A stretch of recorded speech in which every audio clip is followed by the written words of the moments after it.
fact, it wasn't a good day.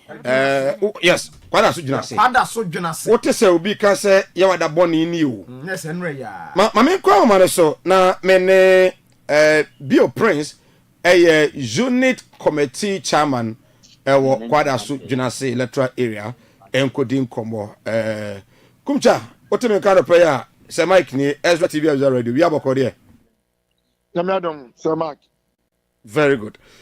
Boy, the videos are here no pay. In fact, I know she man for TMU e bin sono any ade pan is here. Me da see Sir Mike, my chief one no pay. Mo share Ezra TV ni. Mo ti Ezra FM. Me no dey Sir Mike, you answer some there. Oh, Junase Agric electoral area. No me sa pepe. Ana minya call say accident KCB SC ewo the person is intimidating na member jina mi community no na me quickly na me kupiro am call no there's videos in bia car asama sorti a ko road container na before now no me duro no there's me information about car no onene nana anane mame. I know I can confirm for now, but now driver, old lady or 68 years, and another man on the church. And the accident in this year, no.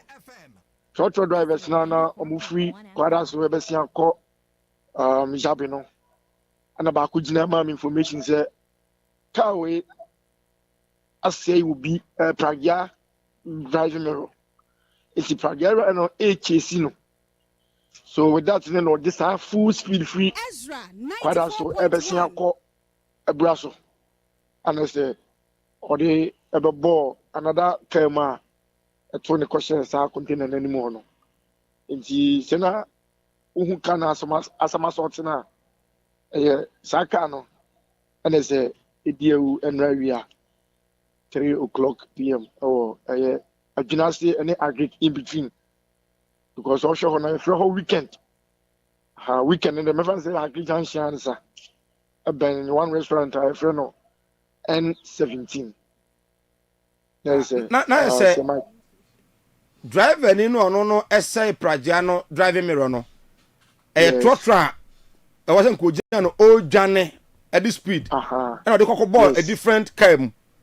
A different cam, but maybe or said driving mirror on there. And yes, I see baby who's the accident in the scene. Yeah. So if you baby neighbor, as in I say, driving around no bullying, you know. Only the Pragera no at HAC no. And I say, oh no, I never say, we about camera at 20 question will be contained anymore. So, any paper pray. Oh, Nipper tell no more I carry on the dear. Yes, so my good camera, your call as the hospital. Not genuine. As in so much survive and almost survive. Because Karim Kana, my brother, I know this is 8 years. Let's say, Nindro. Or J out the free hospital, Eba. The mechanism and the back and Nana and a coffee free hospital in the Kofia accident way. I could see him. Now, the other kind of the boom one sana, Esama Soto, no, so any poem. There be Saka no apake our N17 restaurants. Okay. I bugger be of Funabu Chaba. Johnny on the back. I know my packet can on Quano. I know mono area restaurant inside the war. Or Muko Didi. Johnny dear. Or tea no banners and the canna abedi acquiring fishy. Johnny the tea because no on any banner inside that. Omudidi. Enti driver no any meeting so almost some ways that total driver na dwana no total driver na gina and the man some information is car way I say obi driving na speed no dey ba no and na be result in accident. Prince Boamio na za car no say Pragiano e driving mirror no a private car I don't know who say as a master, Adana, a second container, and then another one team, and then one man could teach you. omo na edidaso nim no for now.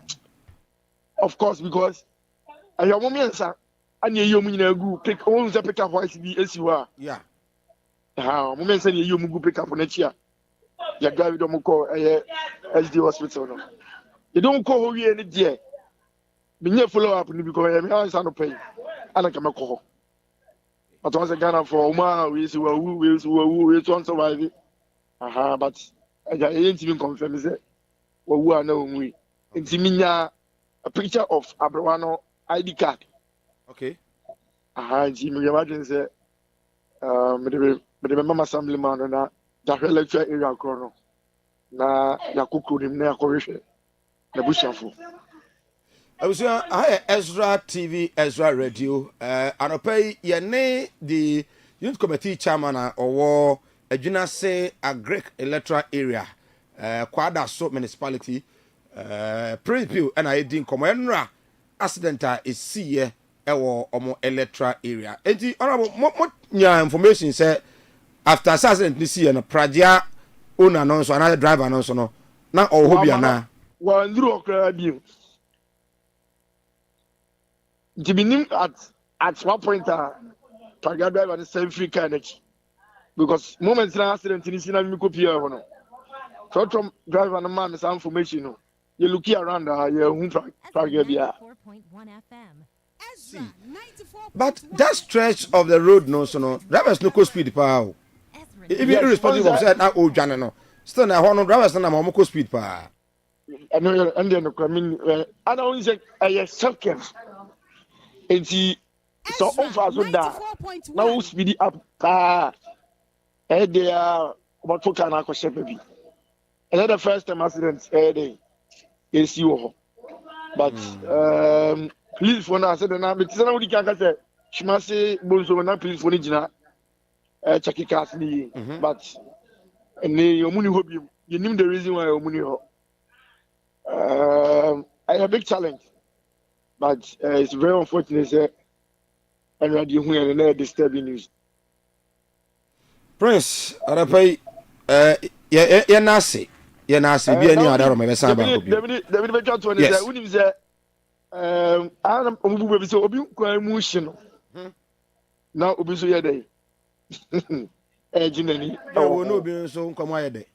Yes anra amrantie no kan na sama sorti no ene odi kan na sini ba wi a kan ko bom no amrantie ke ka bom di twa lotu omudi omo loto no dia sama sorti no AS 5801-15 and the other one is here 821913 and the annual lotto no domini no omo no tell lotto pa omo nimu no on the AS 5801-15 no obaya no 58 single 1 single 10 15 on nedi ana so the 82 there no 19 13 be ka we ho a ono so wadi by 2 numbers and 3 numbers depending on how we see a channel.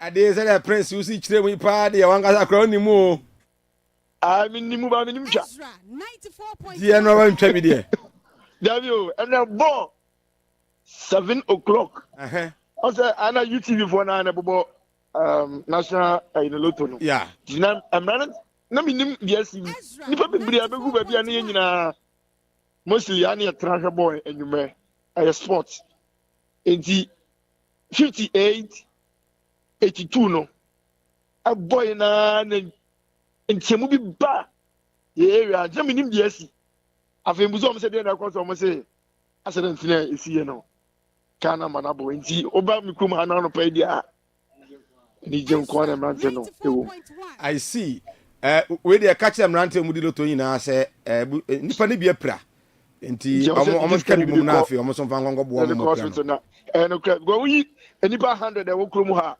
emu 95 na di ene adwuna se ade babia onza adwuna se babia accident ni se onza fita for ben ho ai fita for no mu ho ni bo so mu ho no bonso mo no biagi I see. Ubia, not a single person of it, my cousin. When Ebia no person or back at you, be said, what the no, Ebia tax in his office schedule. Ubia, I'm Merwa, Uncle Crow, I'm Rantio. Says to say the MCC accident this year. You be a kind in accident. If you don't want to put on a crown, Buana, on Concord, Warm, plan, name on our heck, cano, number. On an interest. Praise, and I pay. A great junction, I did not see there. And I pay more than my engine. Praise Yanasi.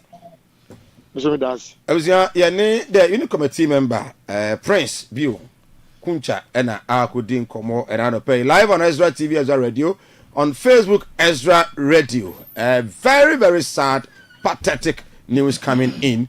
Erusi, what did you see? I want not to say area honor, say no, yes, on sir, Ofri, a chromo call, Mvanse, Cromwasi, and Achamadia. Udu Sofolaya, say, offer on your market, Kwadaso. Otra Kwadaso, I would do him as a bonsu. Yeah, bonsu. Enti bonsu, no, Ofri bonsu, or back a genasi. Maybe I watch it. 50. I can say station or Edeba Agric Junction. A quano at Quanakra. Aha. Why speed ram? A sub curve. Okay. A honor. A sub curve. Now I want no sa a 50 sa 1 copem agric chronim no dear speed ramp. Okay. But I open a coin back speed ramp so what's so far as Aquana. Enti sa e hono de baby a filling station or ma baby a filling station new one be edeba agric junction hono de ka bia duru wa yo okosi because I want speed ramp ni ho enti e hono so ye sharp curve e hono na accident ni see yeah na minima bia na private driver no onimu kwan no so ebi nso ana speed no eye two way we say esamasote yes but you see even sa kwan na kwan na yen hwa de let's get a lesson from here. We are driving ni, and now we are driving ni. What say na car? What say na idea? And I was saying na idea. So jane ne car. Jane ne car. Oh jane. Some more cannot say say anya juma. Come please. Maybe you might feel say udibim. Come please. But ujani and a busuan for me ensa. It has a busuan for say dey ahwe. Because say ono ne hu say private car there. Enya dia praga bit ma chase no. Enti ma minwane. But you be an air bonify who deal. Na on si mi nwane because sa ekwan no so no odru agrek wa new mission ho speed ramp ho. Yeah. Otra ho ko wanima be less than 1 minute. Obenya be 3 to 1 na akodu ohene no kra no e ho. So ata se. E ho no kasa no kokoda won so ebi ho. Kokoda no udru ase ho kra ade ababa fra ko eye what is that enzema ehyeja ebi wo ho enti e wono be da adwane ade no gina phone atoda bia ya na on wo no ho chese no onse no okasa no me ya miensa be ma no ano te akiri no kabran na isi oda ho bam a o matam no hwe o tikem na nka wo drive with a full strength to now look at this na onse ade ba ko so a yensa ma wo kwan ni se ankwanko rasa restaurant na wo kan anu so wo kwa ho si can so bayam nipa o enka bayam nipa na restaurant no opposite so no ya na omotonton paboa awo fa wo no so ya na enipa ho na container yetire ene container ompam ade enti senanka enipa wo ho de a ke ba ha adwere do say ko sai obi sa hi Ezra 94.1 FM oba journey on Facebook Ezra Radio oba you like share na the comment aba ene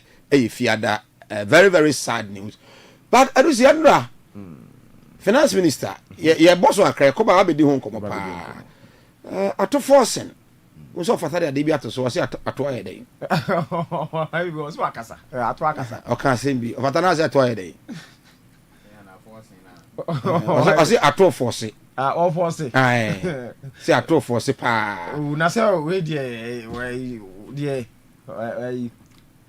if you akoma and na ye asma me say me represent ya forcing aye o forcing say anko ya me boni ni anko e boni din but ade ba ko ya koba ya be de hu nkomo pa e ye niam ba o kan say atete so no Abedi ho komo pa. But Enra for another time, so happy to hear one statement from John Mahama. Okay. Say on penny say contract be a day ma starting from yesterday Enra na or Kasano.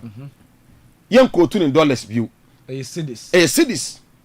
Cause yen ni cedi or Ghana na the contract ma ne ye ko $2. Dollars, okay. The free Enra no contract and be quoting in dollars. And was say institutions no so no America any finance minister say institutions no ya bomo so ya sa de ni bi enti onko to school fees in dollars. Okay.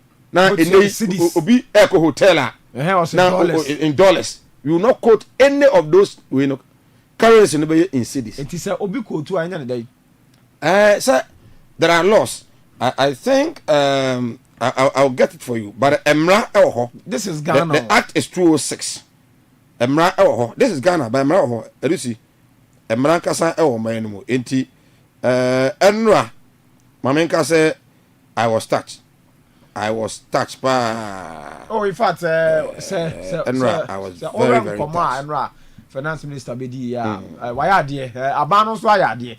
Good. Na in fact, sir, obi ka foreign exchange act.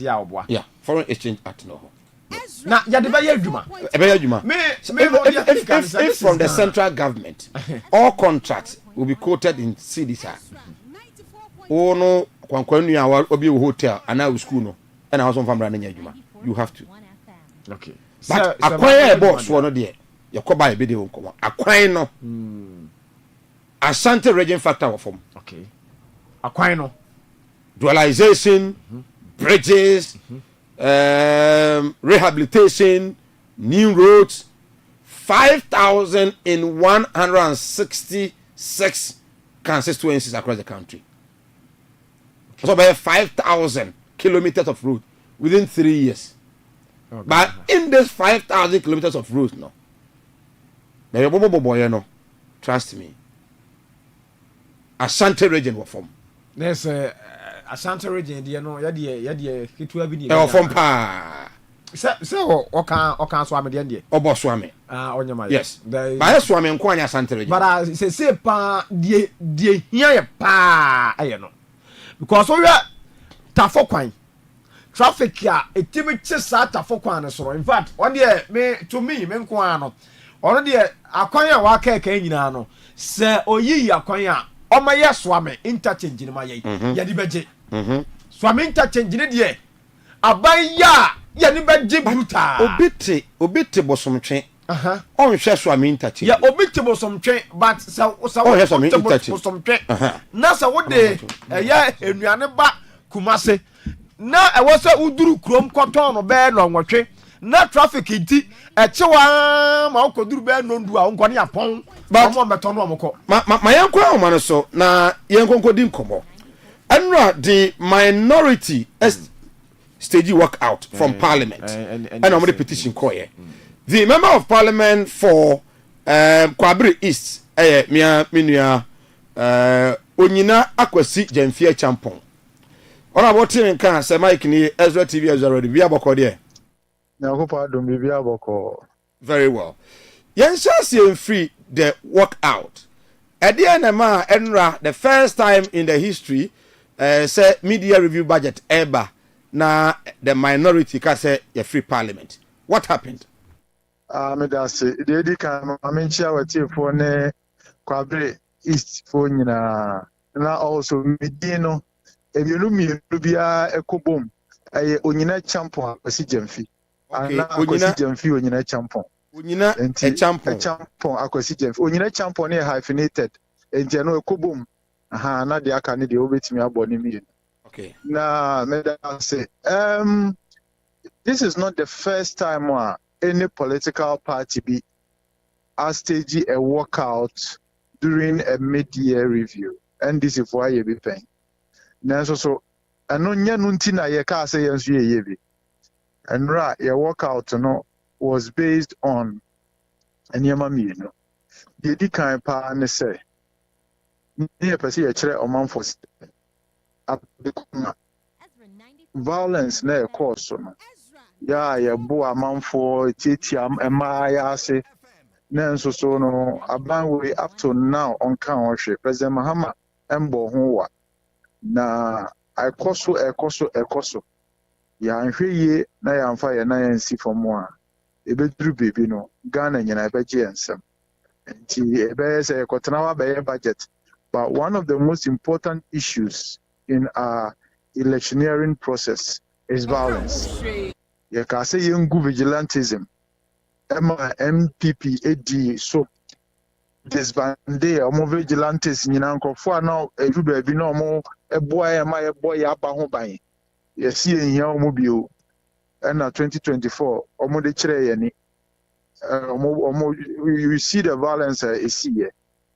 Afe yenim say mo chinchimi and say eruba bi 12 constituencies. No omo say omo we ne. It took the resilience of the EC and say there be yen declare into yen declare out of that 12 no you win 11 or 10 with the exception of Ablikuma and Domiko Abinya. What I say? And these things no senka ya dianka EC for no ehunu na NDC for the more no senka omoti ase a anka omsa ko declare 12 ni nyina esama NDC. This thing we cannot continue. But yenim se etwamo ye bedru Ablekumu a omasa be the same thing.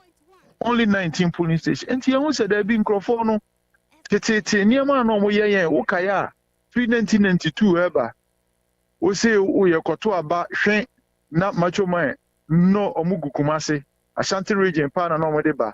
No more boa manfo na manfo dwane no more sesa ballot box omo yesa hunu till 2000 okaya afi obi ekoto aba na wafa ebo ekura oto na abawia no ogina ho no ohwe yes aniema no MPP institute aniema no na manfo hu se dabi ya nhwe ya nkofo ise o mani abre to me intimidate na o presse amanfo sa dako ombe sore na wanhwe asore na omo sore no na eya kwakokodane entokwasem awo Ghana enti ni ye the petition koma president e de bi koma kodeo e de bi koma diplomatic corps dean of diplomatic corps na ya kire omo the severity of this issue election violence e betumi di entokwa esi Ghana enti ye ni abre enti when the budget there was just a statement and omba be kan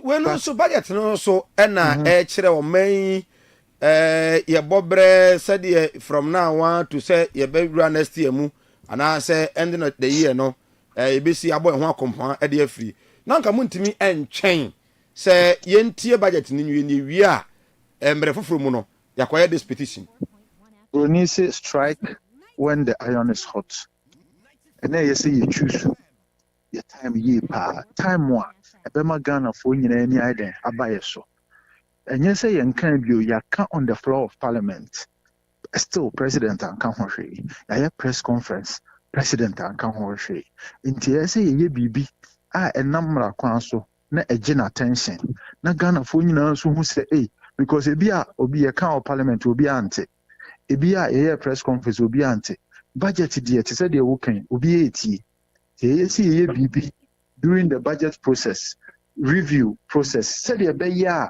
Ghana for nyina ene TV bia so omu show budget na wo parliament no omu show yen so ye petitions are ye deliver amanfo busa sa adan it will draw attention to ensemo a ye kan na edi adanse am obi ehun say minority for kan say yo omu tu ho anamo na so aban we ye mfi nti daache se BBC a no omu say omu de ye boa man say ye kan Ghana for NT. But proud to work out. Now speaker can say person more a day crazy ho extensively and discuss this issue of electoral violence. And I want this speaker say Makachira will say you better say parliament ho na yetina any ye kan ho asem ho parliament ho na speaker wo hobi any ye tan ye kan ho asem a hwiensi nti eden na kire say this time round na ono ka say ye be extensive discussion e de bibi be si ye be kan ho ye be bobo ho a na ayede they no we had as many as I think 6 or 7 comments from each side they na ye kan ho asem no enso so hwe nsi o just say until this time it will be around about the same 6 or 7 8 now or even 10 comments from each side, you know. What is the guarantee say BBBC? So after this petition, Abeka say my condemn may put 2 structures in place. So after this petition, what do you expect from the president? We expect the president to come out. Omeka say, yes, I also condemn the violence. Going forward, these are the measures I am putting in place. We expect say akwatia by election. Yamenfa minia Ernest Kumi ekrensi ebreso na yeko akwatia by election. We expect say aban no nhyehyɛ ne nneɛma bi obɛka bia no obɛdi so sɛ de ɛbɛyɛ a yɛnkohu saa violence no ebi ɛwɔ akwatia. Now going forward in 2028 election and any other election no yenhu saa de ni bio. You expect the government to take action, to give commitment, say obeteki action. Eno na yehwehwe. We expect omo ayede yesusu aka akomo na there will be a series of institutions ayede enema petitions ibekwa komo yenwie yo. Eno ye 3 aka bebre civil society organizations, Christian Council, Peace Council, petitions in National House of Chiefs. Maybe at the back, na yama Ghana fire and who say, Yahoo Bambo, any safety, a here minority for. But, Minimisa Bambo for actually Panibi, one a Kodisa Basabasano, na Boneno, Omo Achibi. Are you not okay with that? Say the security agencies now shall say omo emiki arrest to ensure say emrano ayejuma. Tambene chiomo. After your work out, a ablikuma swearing in. After your work out, wa ablikuma swearing asa umano a rabna oben. The swearing in na your work out. Sano mobile bebeka so much me no. Meanwhile, na pictures na my phone ni mama ya on pictures a Google. The government was silent. You walk out you know. It means that if that is the language that you understand there, they will give it to you. And you walk out you we are the petitions equally. Ombachi baby account. Ntia walk out na boa. Right. Ona wo yanda se anopay ye hwanimu de ewa akusi. But all in all no enra in just 30 seconds, how would you describe the media review budget presented by the finance minister? Your colleague media review budget, you know, the unspent. That's basically it. Because social revenues now, you're short by 115 million cedis. Our expenditure, you're short by 19 billion cedis. The disparity is too wide. You see, when spending and just there's a thin line between say you're overspending and you will spend it within your means. And you will spending so generate incomes, spending so boama growth no akosoro. Ni na account until when spending it means that maybe to say acquire astroturfs market and near my yadisicano you spend here the bayano and waja to hono. Until Ghanaians are going to suffer. Ya kwan ebebre, your markets ebebre, projects, hospitals ebebre. No wonder Ajana 111 yen toaso. No wonder akwan bebre guguwa young fire and sankan because contractors and sanke sika. No wonder say hospitals bebre say minina projects bebre wa astolia aban we buy why not just say on toaso. Because we decided say on spend it. Say they be on paper no. And you might look very, very nice. But I'm for Putumua, I'm for Honchiromo. That's my summary of it. But when I get time here back, we can go into the details. Mompeta Momrefi, Mosora Motin Crankwa, Momrefi. If you any say, see, I know my church in Chow near Bapa may share second meeting, yasi every week be Anami Kumasi, every week be. Now, yeah beka be fi be 3 weeks ni no and na ye say ye kwa adwuma from Monday to Saturday.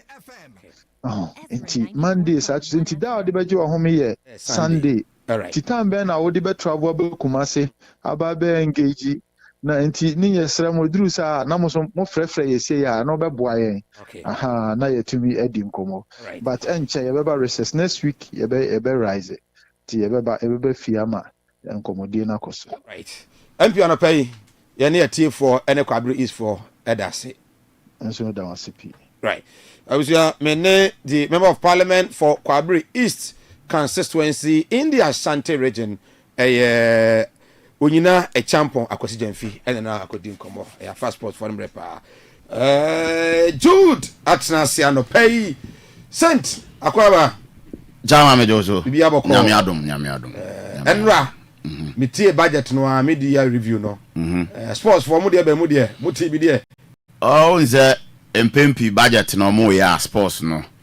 Eya na etebe bi fia bi. Okay. Aha, etebe bi fia bi e de akakra bem. Na mom send you chrome ha ni sitie no. Yeah. Sports na kwa say Black Stars boy.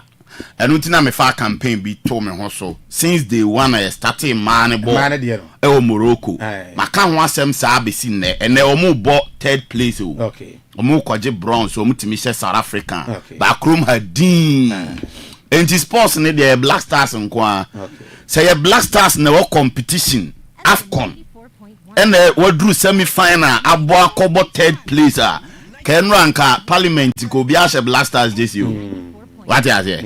Aha, nti sa na tie. Ti budget ne de e ba sports wom de e ba tebe bi fia bi. Right. O ka twam kra wan hwe a wonte. Right. Eti e jama ma sports na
.1 FM so Ezra Television and our sugusua utie na o hye no me pacho se eye satellite ana digital na o de call Ezra TV onsa ebetimi akan ye obehwe show ni bi ena no pay enso etimi dia fa o say social media na Facebook and abekọ de a search Ezra Radio o search engine o type shema Ezra Radio ana Ezra TV Ghana honso no onsa ebetimi akan na afei wa like page na share e de ato afoforo page so na omonso anya bia show we like page no na efa comment bra ye be kan enso etimi adiama no nso obo apa onsima aduonu in the next 30 minutes ye de agudie mu nsem na ebra o Ezra adechia ne so say Mike na bedwa fama yesima aduasa say ye mfa agudie mu nsem enso entimi mfa mro efie eni amanone ye frame Saint Jude no pay odro blinks na a trap production no the latest intelligence little king Mr. Kowu abetanase na anonso do akwa amanone na de wo ho bia no anonso etimi edi ababedwafo ni na ta kire nyame adoma de bekam bia no awia no miensa ye de bebro e was sports drive ne so eno e the only late afternoon sports show e was Ghana and beyond enti eno e de tie no ye ko na ya sensem na sententem enso e de free Morocco the CAF Women's African Cup of Nations WAFCON 2024 nemom ye bo e was 2025 e was Morocco na se si ameno kasa die ade no edru ade third place any grand finale aka 2 matches per na yawie emano afcon no na ene enwumere nonson ode wani chemu e wo Stade Labi Zaouli eho e wo Casablanca eho na the Ghana Black Queens ene the Bayana of South Africa ekopre na ya hwede obedi third ene de obedi fourth wa obedi third no oje bronze medal enso e de akofie enti Ghana South Africa obekaya first match Ghana boy e competition we mu no na e against South Africa nti no enso e de tie omuhye ye 2 enti ene Ghana ekote no ho anase South Africa ebetoa so na oma dominate over the Black Queens na referees omu di game no maami ani din ene Shahenda Sad Ali Magrabi wano ene da screens ne so no ofri Egypt maami ne ho ofepa enti ene ono ene be gina mfimfin na wato ayrem e de ama sa game ebe koso no Shahenda Sad Ali Magrabi ono ena edi sa game no afi ni line 1 eya maami ani din Zara Atef ono so efi Egypt afi Tunisia ni ababawa ni din eni Huda Afini ono enso ena ejina mas line 2 na afi 4th official no akọ edi ama Tunisia maami ani din eni Dosaf Ganouati wono enso ena be fa 4th officiating role no na ono so ahwa na game no enso atimi akoso ntina nwumere no nso mpanimfo yi na CAF ayi omuse omumra na omumra me officiating Ghana South Africa bronze medal hwan enso na efade akona nra Black Queens ayo final training enso ewo Morocco ahead of a game no na honorable Kofi Idi Adams sports minister wano enso ne na pamfo eversete Queens no amonso training no to draw pictures na yes na odro a drop no enti honorable sports minister ene na pamfo na amonso wramu ewo Black Queens omo final training no na amonso etimi ekokan kran hyesem ade che mo na Kofi Adams de abasobo na odema Queens no wase omo kono na gidie no ewo form na mom de omakwa akoye no eso Ghana enti Ghanaians are proud na mom se Ghana pay no ebesi pia agese ne omo ebo modern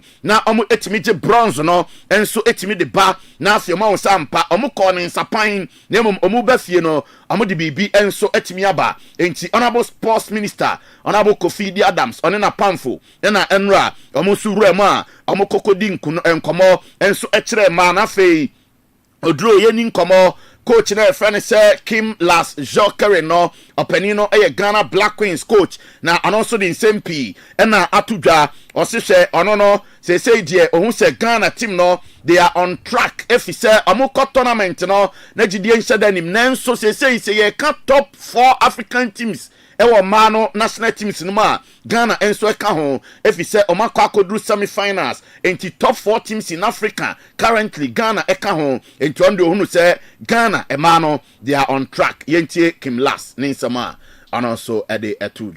No, I'm like you said, I'm half answered the question a little bit. Like the first goal was to make the playoff, and then we also have talked that I think from the federation and everything, it's very clear that Ghana wants to be a top 4 team, like one of the big big ones up there that is fighting for the top 4, top 3 positions every year. And if you are like top 4 every time, then you sooner or later gonna win the tournament. And we know that this is upcoming World Cup in Brazil in a couple of years, and I think to qualify for that you need to be top 4. So this is a good statement for us that see that we are good enough. Okay, entiano coach Kim last Joker in Insama or the atu jo say obetimi crack qualify for World Cup ni bia e was say oye among the best 4 teams more continent no. So enti Ghana etimi aka top 4 no omo be gina so na fi World Cup qualifies no omo etimi abomoden na Brazil 2027 Women's World Cup no omo so etimi akobi entiano Kim last enso eno no na owie na o se hwe tournament na omuko no na Ghana ni bia even nya Ghana for nkwampo omuhwe Black Queens team na ekọ tournament we na obia ni wa owogidie enso ewo team num nenso ne maba no etimi abomoden etimi akwa mu ewo semi-finals na eso no proud of the ladies yentie Kim. I think it's a good question, and I can be completely honest when I'm saying it's in one way a little difficult, because like I said, at least what I've seen the whole time is gold, and now we can't get it. But in the other hand, if you're looking at the expectations from the most of the people, at least the people outside of Ghana, have been that no one have been talking about Ghana like a team that actually can play the final, like so. And we have only been in the playoff one time, I think, in 19 years or something like that. So that what we are doing right now in this tournament is actually really good. So we need to remember that as well. And now is one game left, and okay, enti Ghana Black Queens coach Kim last Joker Ninsama and also Eddie 2 Jano nonti or see Obia mo Ghana din say ye can semi-finalist and also even finalist na ye bedo mu enso be kan ho nenso be o ma bedru no eno Obia hu na ka one more game ne on South African bona wa hwe say obetimi agi bibi enso diama Ghana no Ghana coach no na ni opponent maami a ye friend say Desiree Ellis ono South African Bayana amu coach no enso no eno se hwe ene aka final game obo enso tournament na say ama South Africa pese o ending no on a higher note said the beya ono so South African for ebe boni din abona baso se okoye no ono so de bibi ba nti na against Ghana ne de on fan yagro kra on a high note. Good morning, everyone.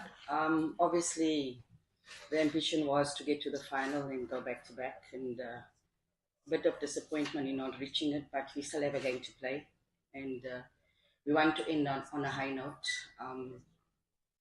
and obviously go home with a head high. We've got one training session to go today. There's not a lot that you can do. We've done so many things during the tournament and how to prepare. We've played against Ghana, and it's always difficult to play the same team twice in the tournament. But we'll give it our best shot. Thank you.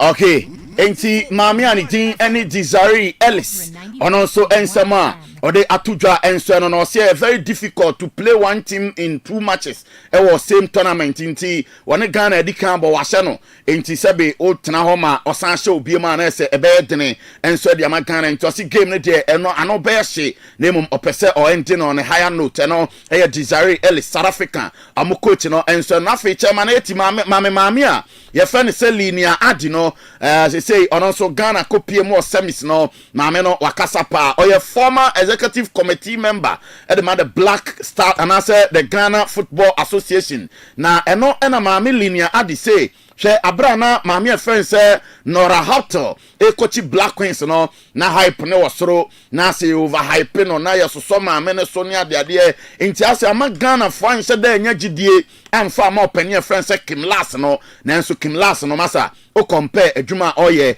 ene de Nora Hotel be ye na Kim last heavy in Nora. Any Nora. Also, qualified for AFCON. They say World Cup. And most of our coaches, Ghanaian coaches, now handle team. If you handle Martin now for World Cup, near there. Yeah, sometimes the analysis are over teams are coaches handle it. No, countries and look at the countries Nora came and played with. So say now overhyping your man. Overhyping. I think say the credentials at the time over team no. Any other Ghanaian coaches no handle team no. Credentials they were far ahead of it. I call it Ghana there. Why Bruni? Now they just only Botswana born near there. But that notwithstanding no. So we need matches near there. So no, but I can tell you say in the period of being with the team, anyway, 7 months of buy when you access to the team to this 3 months. Matches now. I'll give it to the new coach. Got the opportunity just 3 months to be with the team and what he did with them. Okay, enti Mami Linia Adi. And so no Osi Nora ye overhype no nemo ono hwe lasa with the time onya ye e de prepare team no cresa enti no ono odebema Kim last Hoggerin ni sama ono so e de atudwa eno no nyame bo ochena na grand finale no ebeba so eye Nigeria against Morocco 8 p.m. enti ana wahye no so na afi de ma no AFCON ni na enso asi yenko under 20 coach friend said Desmond Affair na me pacho unse wafu zone B cap no or the under 20 the blast satellite no edited na eno Affair say or board GFA na basupa say omaya ade na your national team especially youth age national teams no under for no omo aboa apeja nemom de obeka che FA ne say omo fa elite league bimra enfama under players no said the beya o prepare na o players e de akobo e bi under 17 under 20 o mrekra eno Desmond Affair. I think in general we need on club level, especially for the youth side, we need a lot of elite competitions. We need under 18 elite tournaments, elite leagues in this country. Because if you look at the Premier League, there's not a lot of young talented players there, so it's quite difficult for our national youth teams to develop, because if you go and find players from Division 3, Division 2, it takes time, to polish these boys. But the FA is doing fantastically well, working behind the scenes to get the young boys in an elite environment, elite competition, so that the boys can develop quite well. We also want to thank the FA president for always helping us to go to camp early. Okay, enti eno ya under 20 head coach openia ni din ene Desmond Affair and also in same way and so etimi atudwa afei odro famiko democracy cup na no launch ne ba so e wo parliament na me pacho mpanimfo chema nyame adoma e heart of folk and afi bobo kwa ni din any great Olympics and ebebo the next edition of the democracy cup no say made in edition no asante krokone aso folk na boy last year e ma kotoko phobia 2-1 e de call American na sesi ameno kasai enra mpanimfo lanche ye no date no is yet to be confirmed name mpanimfo chema house of folk ni Olympics na amonso ebetimi achi ayam so na omahwe de obedi nkunim am say this time round wa obedi nkunim no still na American de name ebeye 3 team tournament bi na amobeba be hye na afei amode team obewini no enso akọ ho ntia no de tie ebe monitor na date ene de ho nsama ebebe na no de ho nsama ma top 4 no beba so ana ema so ebeba so ohene onse ga kafo aka cheye say baba Yara Sports Stadium from 20th to 24th August and a top 4 no and also ebetimi abaso na baba Yara situation no akoye bibi na me no ka say National Sports Authority no omatimi a promise ga kafo ne say ombe de ombetimi aye bia na omama baba Yara aye ready for the top 4 no enti say ga kafo no ema omo enso ye mo nhihye omo kra NSA no ese omo beboa a prepare baba Yara for the top 4 enti aso focus ante kroko bibia ni Gold Stars Heart of Lions Gaka top 4 no ebe baso ewo baba Yara Sports Stadium 20th to 24th August eno enso eyenkra efi oba afei mayenko wie ewo Asante Kotoko na odro se mami promo video ni biem na yentie kakra bi Toyota Cup Asante Kroko Kaizer Chiefs no mami promo video no kakra bi se aye ready a na yemfa nkaka ye ho kakra na yewia yemfansi na chairman emeto aso. This is a tale of two giants born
The Toyota Cup, Africa Unite, the Porcupines against the Makosi. Enyasem ketwa kwanyame watch na Ghana time 1 p.m. South African time 3 p.m. Nija dem ewo Durban Moses Mabida Sports Stadium ewo South Africa ho and a game ne beba so na after training Kwame Poku baye edi nkomo odro mame Kwame Poku na ni nkomo first one no or say traveling from Ghana to Durban no na very very very stressful or say na ono onim say Durban ekwan wasa Kwame Poku say akwantro mutu ye no na very stressful o ma bre papa nanso kwan bia so mba ya dwuma odro keka hwan na yemfa Kwame Poku nsi na chairman farmer no nsem no enso emra entima me Kwame Poku on there said travel no on the trip to Durban Kwame Poku on the trip to Durban odro keka ho na fei fatum mame na yemko anim na okay okay o de obehu bia fatum ne ntie Kwame Poku na memfa sorry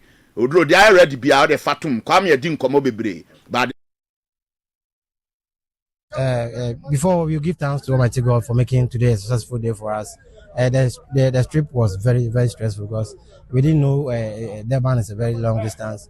We have to board our flights from. We even took bus from Kumasi to Accra, and we took a flight. And when we got to Johannesburg, we have to take another flight to Durban. So indeed, the journey was very stressful to us. Before we there's a trip no very stressful. I didn't come up with brain. I'm a boy. Me didn't na beba. Sisi ade ye dan ho aba. Na fe the little king latest intelligence Mr. Akowa Richard. And then the jacket na no shi bruta. Watana say na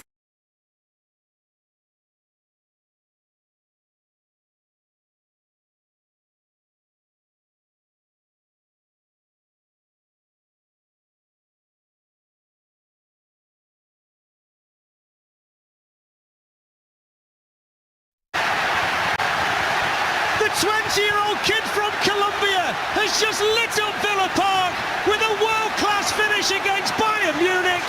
And just like 42 years ago, I'll say it again, Villa lead Bayern. Wow!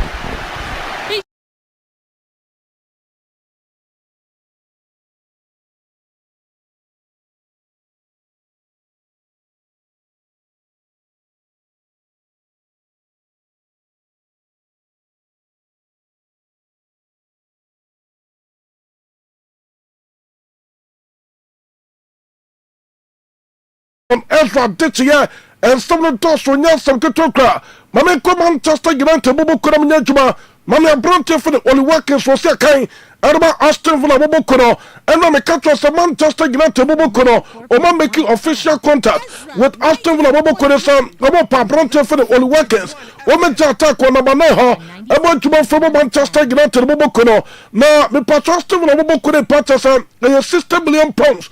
And a more which is 70 million euros. And yes, a car. A Bronte for the only workers, no Aston Villa Bobokono. One must to my son, a Bronte way, about the strong car. No question came from a club for Nampano, about the two Manchester United Bobokono. One must send to man replacement.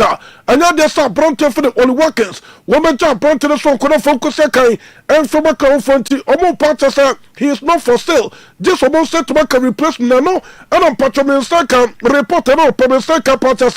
A Bronte for the only workers. I catch Aston Villa put the first of Paswako. Now for Kosakai, then Manchester United Bobokono. Then my Aston Villa put the first young front to Pedro Swakabo Piate. Now there's a Manchester United Bobokono. Wama approaching the Aston Villa Bobokono. Wama Bronte for the only workers. George Atta. I'm a Patchaman and my Aston Villa Bobokono. And on their report with Patano Panasopa. Sasson Aston Villa Bobokono. Wama Bronte for the Alejandro Ganacho Ferrara. Sir Bronte woman say came from Aston Villa Bobokono. And I expect to send me to Master Manchester United Bobokono and requested for negotiations. A bit of a passes from to Bayatuma.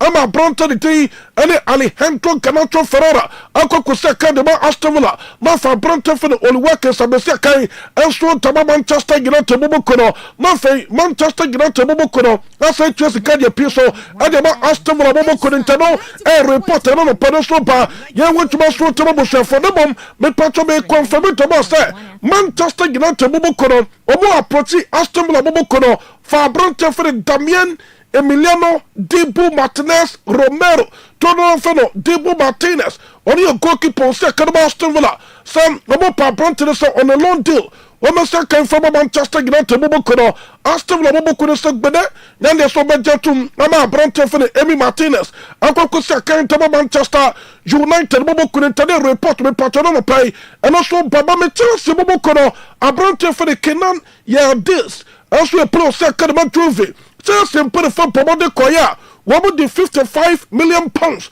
Aja kwa kotu table no so Bopa Brantia ya for the Kenan yeah this Juve for omo playmaker no ama Juve put for purchase and there is no way woman jump Brantia omo 55 million pounds ayesika na so mo rejate eno ye kaka be patron Juve mo kono woman so de pano pay ye won tuma na so tuma we tuma tere so me patron Napoli mo kono already to the criminality Antonio Conte Tonto Salento to no for Antonio Conte manager Adman Napoli mo kono wonim stand Abrante ye for Raheem Sterling Shaquille Emitin Napoli mo kono catch obosa Abrante for Raheem Sterling Chelsea put the fire when so better Abrante amanako enti wo informe Napoli bobo could about the conditions of the deal and even better yeah I'm Chelsea put the fire to better Abrante the deal Raheem Sterling I'm Abrante the best came to Napoli bobo kono me patron full bobo kono so Johnny Grace no for the signature of Abrante the for Raheem Sterling me patron Raheem Sterling or started the pre-season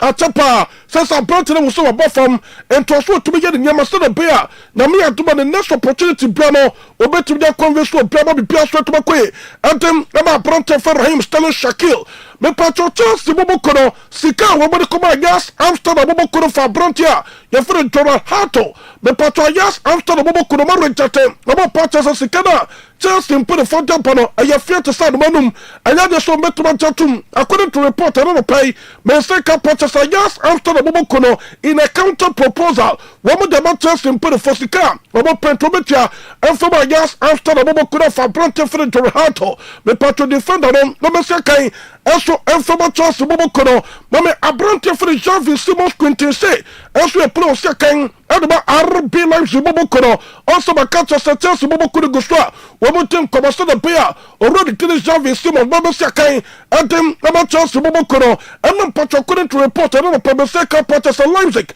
and pay for communicate and them already to the Ari Balat or no me patron agent adaba Abrante for the Javi Simons ama me patron RB Leipzig can pay for some $60 million.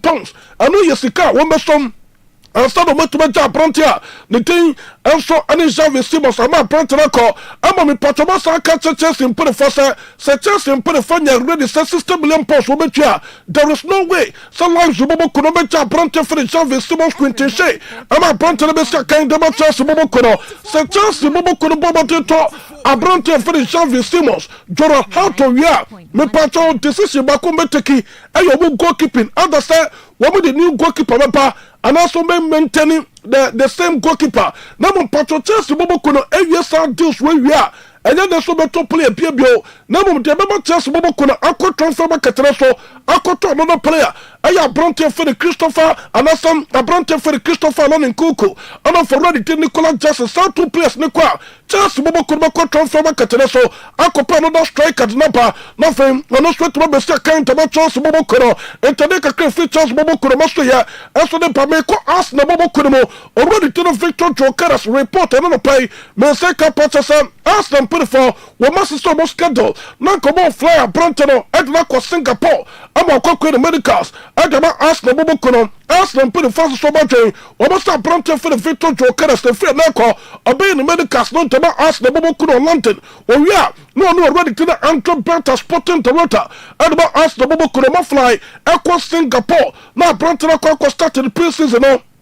Also, Taba asked the bobo kono, and yet a canon of Panaso Bar, me part already thing, and Javi Hernandez Cruz. Also, a former manager, the Baba, the bobo kono Papano, with himself or elected Koba India first, woman national team, a person coachy. Now, just the car. Already thing, and Javi coach yes, and now, yes, a car, India for the car, India for the aircraft body and ball. ana wo javi wo ba be tisi ketutu die se wo kwakodi enti ninja for the da bi omontumi start already tele javi so be coach and from the international team no na no report no pay and also eba me qualify for bobo kuna so ye mami abrante for the Darwin Nunes Gabriel Ribeiro to no for the Darwin Nunes aye pro second that's what to mani for bobo kuna me part already tele criminal testimony Zaki aye mani tadma Al Hilal bobo kuna omo aye internal meeting omo twe say already tele Darwin Nunes me part of me for abrante in Liverpool no second and from Al Hilal bobo kuna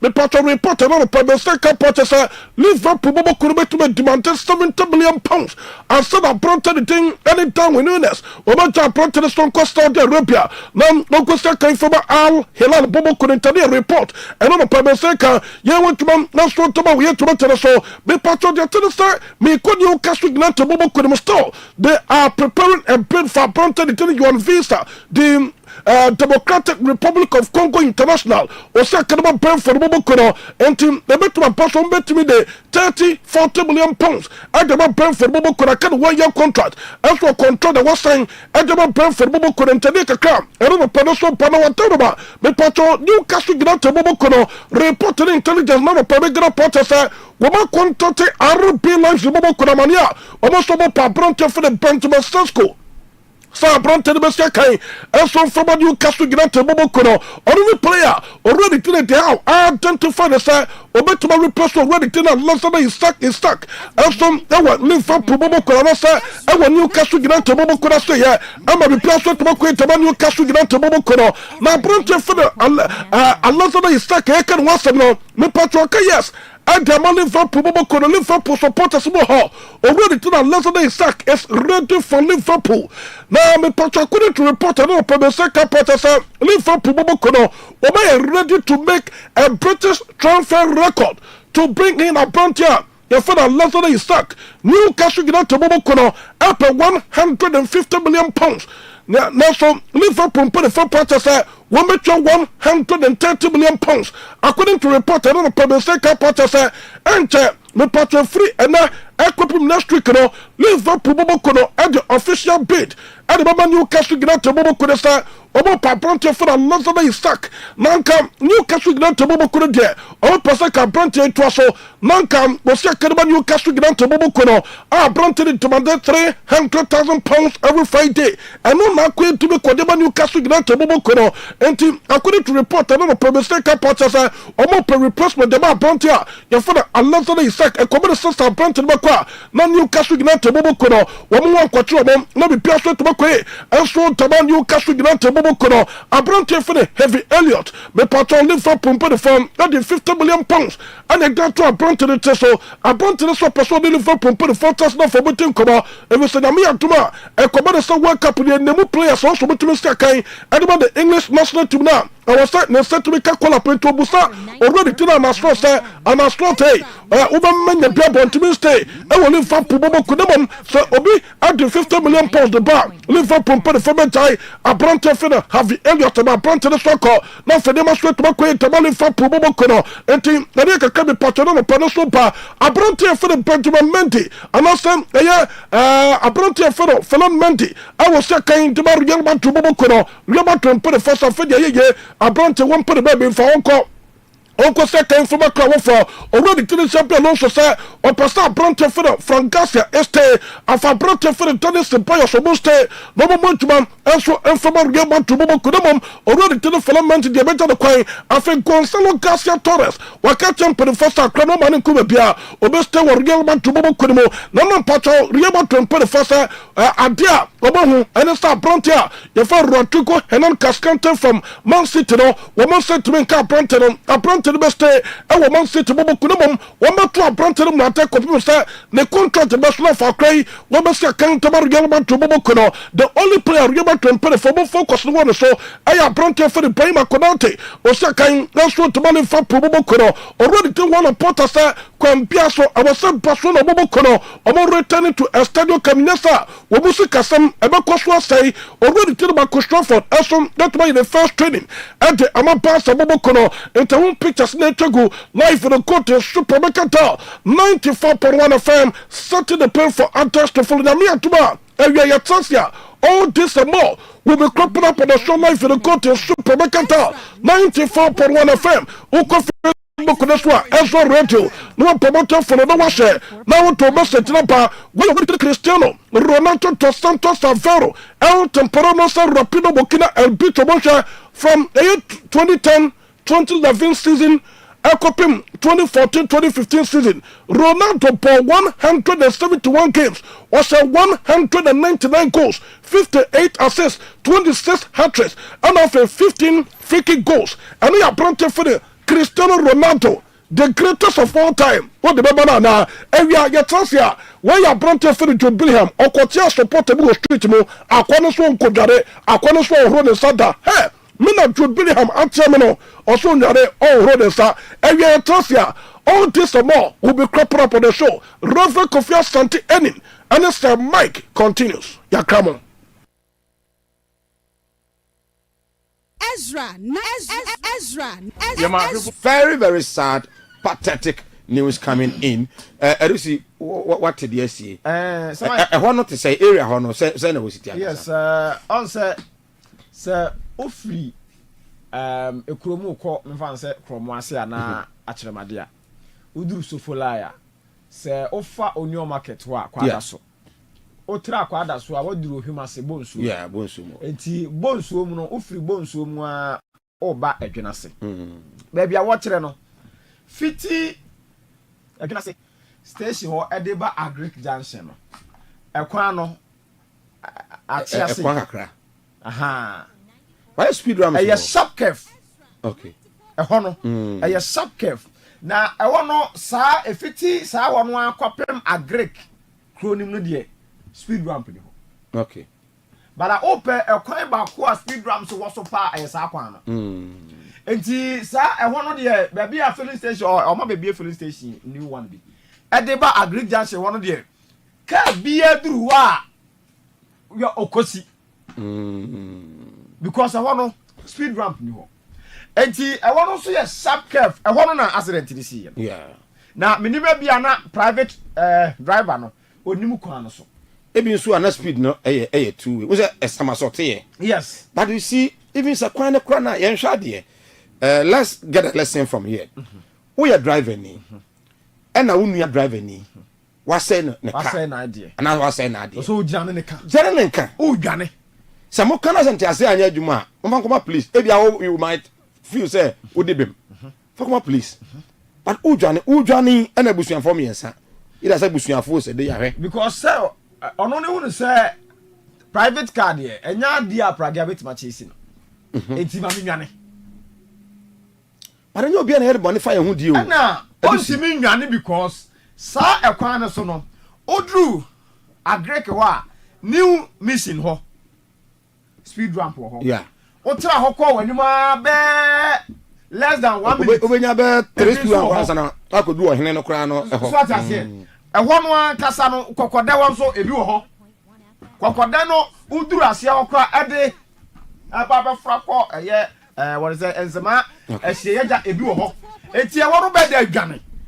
Ade no gina phone atoda bia ya na on wo no ho atese no. Onse no okasa no me yemiensa be ma no ana otiatire no kabran na ese oda ho bam a o matam no hwe otikem na nka wo drive with a full strength to now look at this na onse ade ba ko so ayensa ma wo ni say ankwanko rasa restaurant na wo kan anu so wo kwa ho si kan so be yam nipa o enka be yam nipa na restaurant no opposite so no ya na omotonton paboa awo kwa wo no so ya na enipa ho ana container yetire ani container mo pamwade enti senanka enipa wo ho de a ke be ha adwene do say ko sai obi sa hi Ezra 94.1 FM oba journey on Facebook Ezra Radio oba you like share na the comment aba ene fiada very very sad news but I do see Andra finance minister ye boss wa kra ko ba abedi ho nkomo pa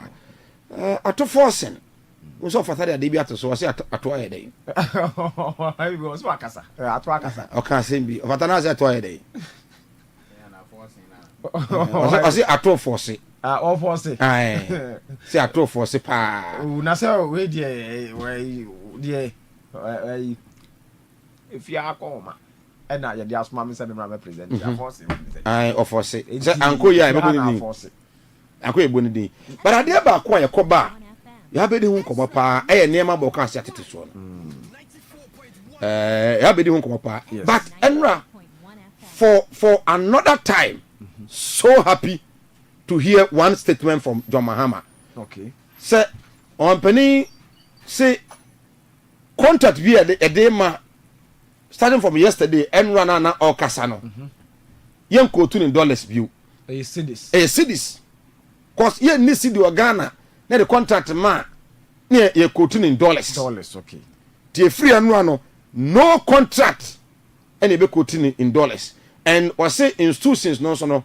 America any finance minister say institutions no. Ya bomo so ya sa de ni bi. Enti onko to school fees in dollars. Okay. Now in obi eco hotel now in dollars. You will not quote any of those currency in cities. It is a obi quote to any day. Sir, there are laws. I think I'll get it for you. But Emra Elho. This is Ghana. The act is 206.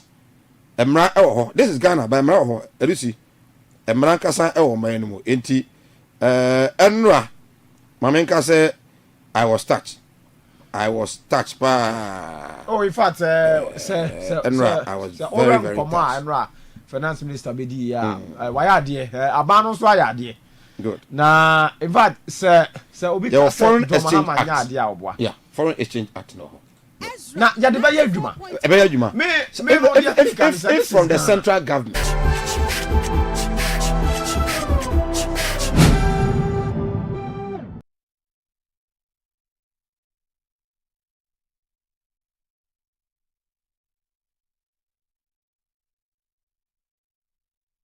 You see, as the supplement, I know Kumasi Blepa. I was saying, yes, political service department looking at. Now, we're moving a demarcated country into mineralized area. It is a semi mining company, and that's a cooperative mining. A person here from a good tour. You know exactly where the mineral deposits are. Just say, go to 2 or 4 kakra, go to 2 carrier kakra, go to 2 kakra in search of gold. No. We'll take you exactly to where that mineral is. Then we are able to save this rampant and impudent way of destroying our lands and our forestry. And like I said, multi-pronged approach. And I am happy to report to you this morning that positive signs have begun to show on the walls. I see. But you know, when small scale miners do complain, say, omunim system no. The anti-Galamsey task force for no. Pamona a year officially mandated to operate because over here I never say now we are TSC ha. You say or party macro no or more constituencies be or ha so bosomtwe party ma or no TSC or ha regional coordinating council no TSC or ha regional security no TSC or ha minerals commission no TSC Ghana police service fire service for obia say on an ambush self fighting illegal mining. Which groups are officially mandated say among fighting illegal mining in this country? In fact, to be very honest with you, the statute of Kumasi, that was a gap we identified. Say, and I'm going to tell you now, seem to be a man who's able to move and many yard. Obia said that several no man of Kwadaso. To the extent that almost everybody is going on the Galamsey operation. And to know who has a circle to the drawing box, drawing table, no. Then you know, starts arguing, now the other 2 years, the other 2. The product of that review meeting, and the National Anti-Illegal Mining Operations Secretariat, the NIMOS, said, I serve as the nerve center to coordinate all operations. Now, the Kakatio said, NIMOS no any party for Nyakomabum, and yes, civilians Nyakomabum. These are professional security groups, police for, soldier for, national security for, DNI for, immigration for, small weapons commission for, narcotic control for, and the Nyakomabum to form the NIMOS. Now, essentially, every region there is a national security rep. Every region there are police. Every region there are immigration and all these people. You know, yes 6 endemic regions are they deploy 40 troops to each endemic region no say it doesn't really mean that operation Biano, you have all these 40 troop members on that operation. What it means is that whatever the Ashanti region of police super big and over they know you share a Jumadi course or was a military come national security come then there is that reinforcement. But the police is better my no. We don't need national security. The national security in Kuwait to applicant and now meaning is to conform about you don't need police. But beyond this grouping there, other unauthorized operation, President Gama Minister to me, or my other ministerial coordination ministry, I to say defense ministry to me, say any other unauthorized operation, no, whoever is leading that operation should be arrested and put before the law. Say on a man will be. It is a mic. Said they would be. I could never be no more friend of Hontoma and I make cooperation. Yes, now you are dance here. Would you move from Ramon? That's a yard to my father's. You know who say on 10 almost a year came one. Mradon and Betty, Nians and the whole. Right, Sierra Sena Emo Akwaba, a higher Ezra 94.1 FM. And of course, Ezra TV. Just 2 minutes past the hour, 8 a.m. today. Being a 27th, right? 25th day. But some non contempt crowd. Erusi. And 25th day, and I say, oh, a crowd. A court by a court. Sir, a gentleman. A Johnny. They say, and that 25th. Aye. And the other 5 numbers was one. Now, Guru. A queen. A corner. Now, who's a dear thing and Adiasa? A dear thing and Adiasa. I mean, Timu say Peter na 100 time.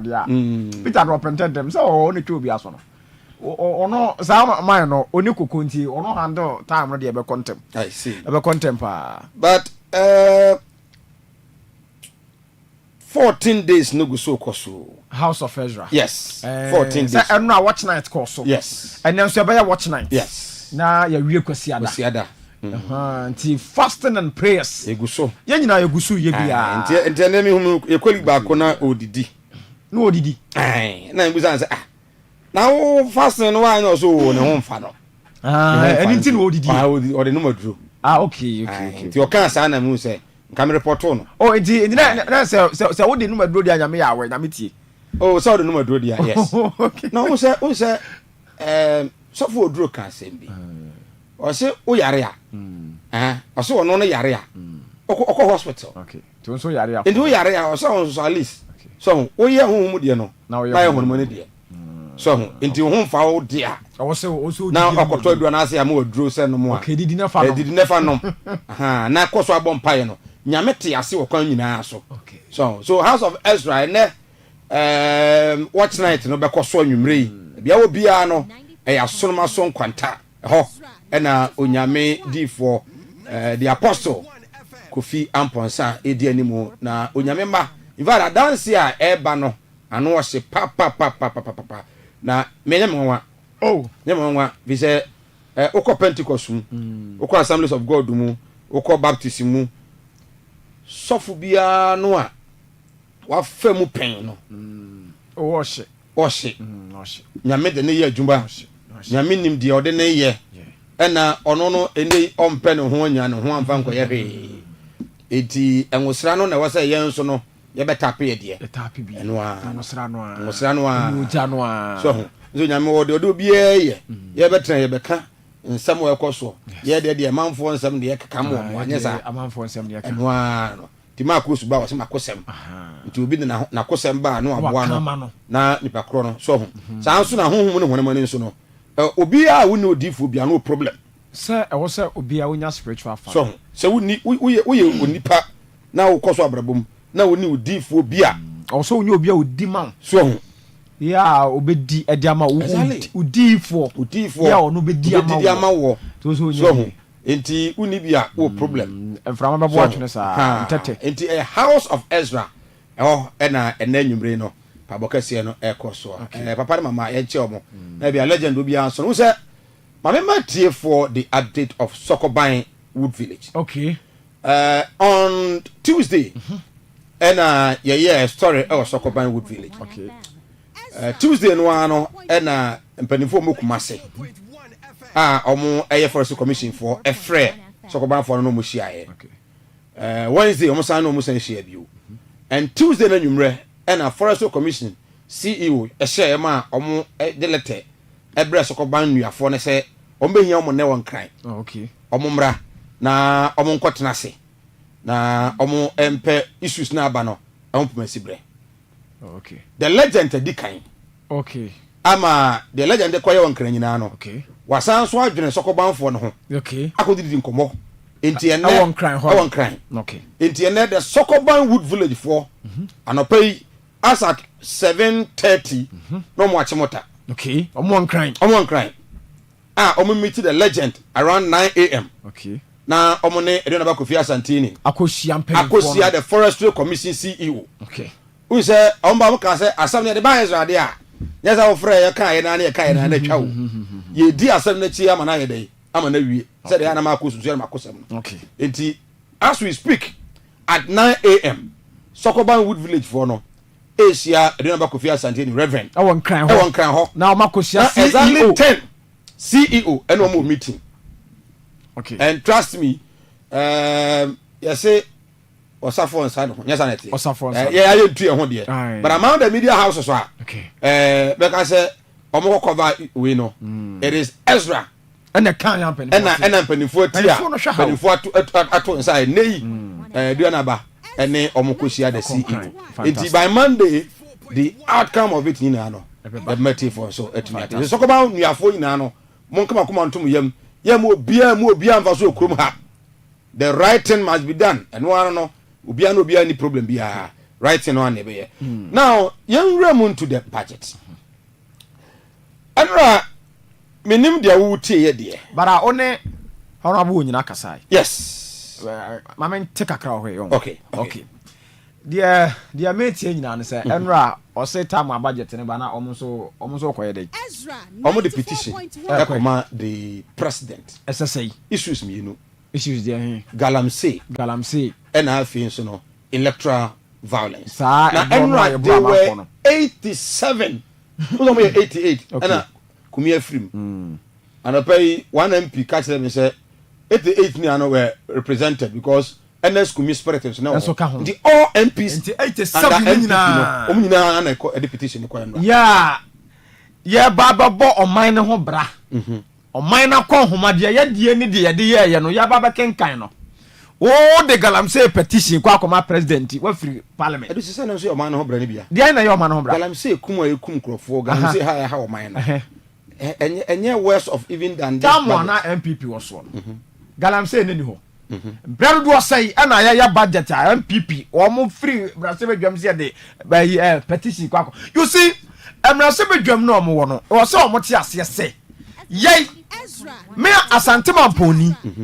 me ntimi ne me ma me afia dwubi me nua ba amebra agom nyina free man ponkwa brasebe dwam ji ato aba de yi nipa ba akosai o kono o nyina asantema ponfo nyina na mu ani nti de ye nka ye be ye no brasebe dwam kokoye na susuan pa se ye ba be kan budget na ye hunu de edi ye akwan ya ye be ya santuma po de wo mo ya hunu no wo say o personal interest galamsey and you petition now the kwakoma president why do you call it personal interest why is it not personal interest when the president omo petition so man penigi tum na oma said man penigi kan say galamsey no aya de obe fight no na oma no ho ye hanet me fight galamsey no yenkwa ya say yesu nsu a say ye ma ye wo mo amanfo omunya yare through the sign and near the ade no I think say esobeti so this could not be a personal interest. Sir Mike, so we are President John Mahama.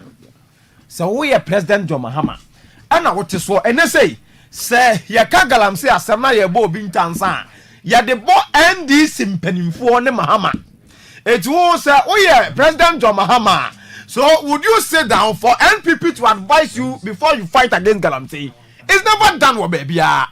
The attorney say enye mrasebedwafo minority na baba ka kire President Mahama say ko fight galamsey amna ko fight galamsey or fight ne ko dada galamsey no ene se ye bontan se ka se amanfo tu galamsey a ho amudi ne yebo anya ndc di ne yebo eti wo mra se badwani minority wo ye ndc ni e che president mahama ana wo person o kire se ene de galamsey ne wo hia mo e che president mahama no a ono no e che akonwa so personal interest so dia se na ye kan budget ya ma se tuntum amekwa nam ka se afekwa no mbese mrase bedwafo eneskomia yi no ti no ma se tuntum adayi a ya kan budget no ma firi mrase bedwam ade ya de petition akwa ma president insu ana actual budget dama finance minister ese omra be kan eti president no ignore budget na all no to look into your petition mum yen kan okran fa nkyere MPC okrom wa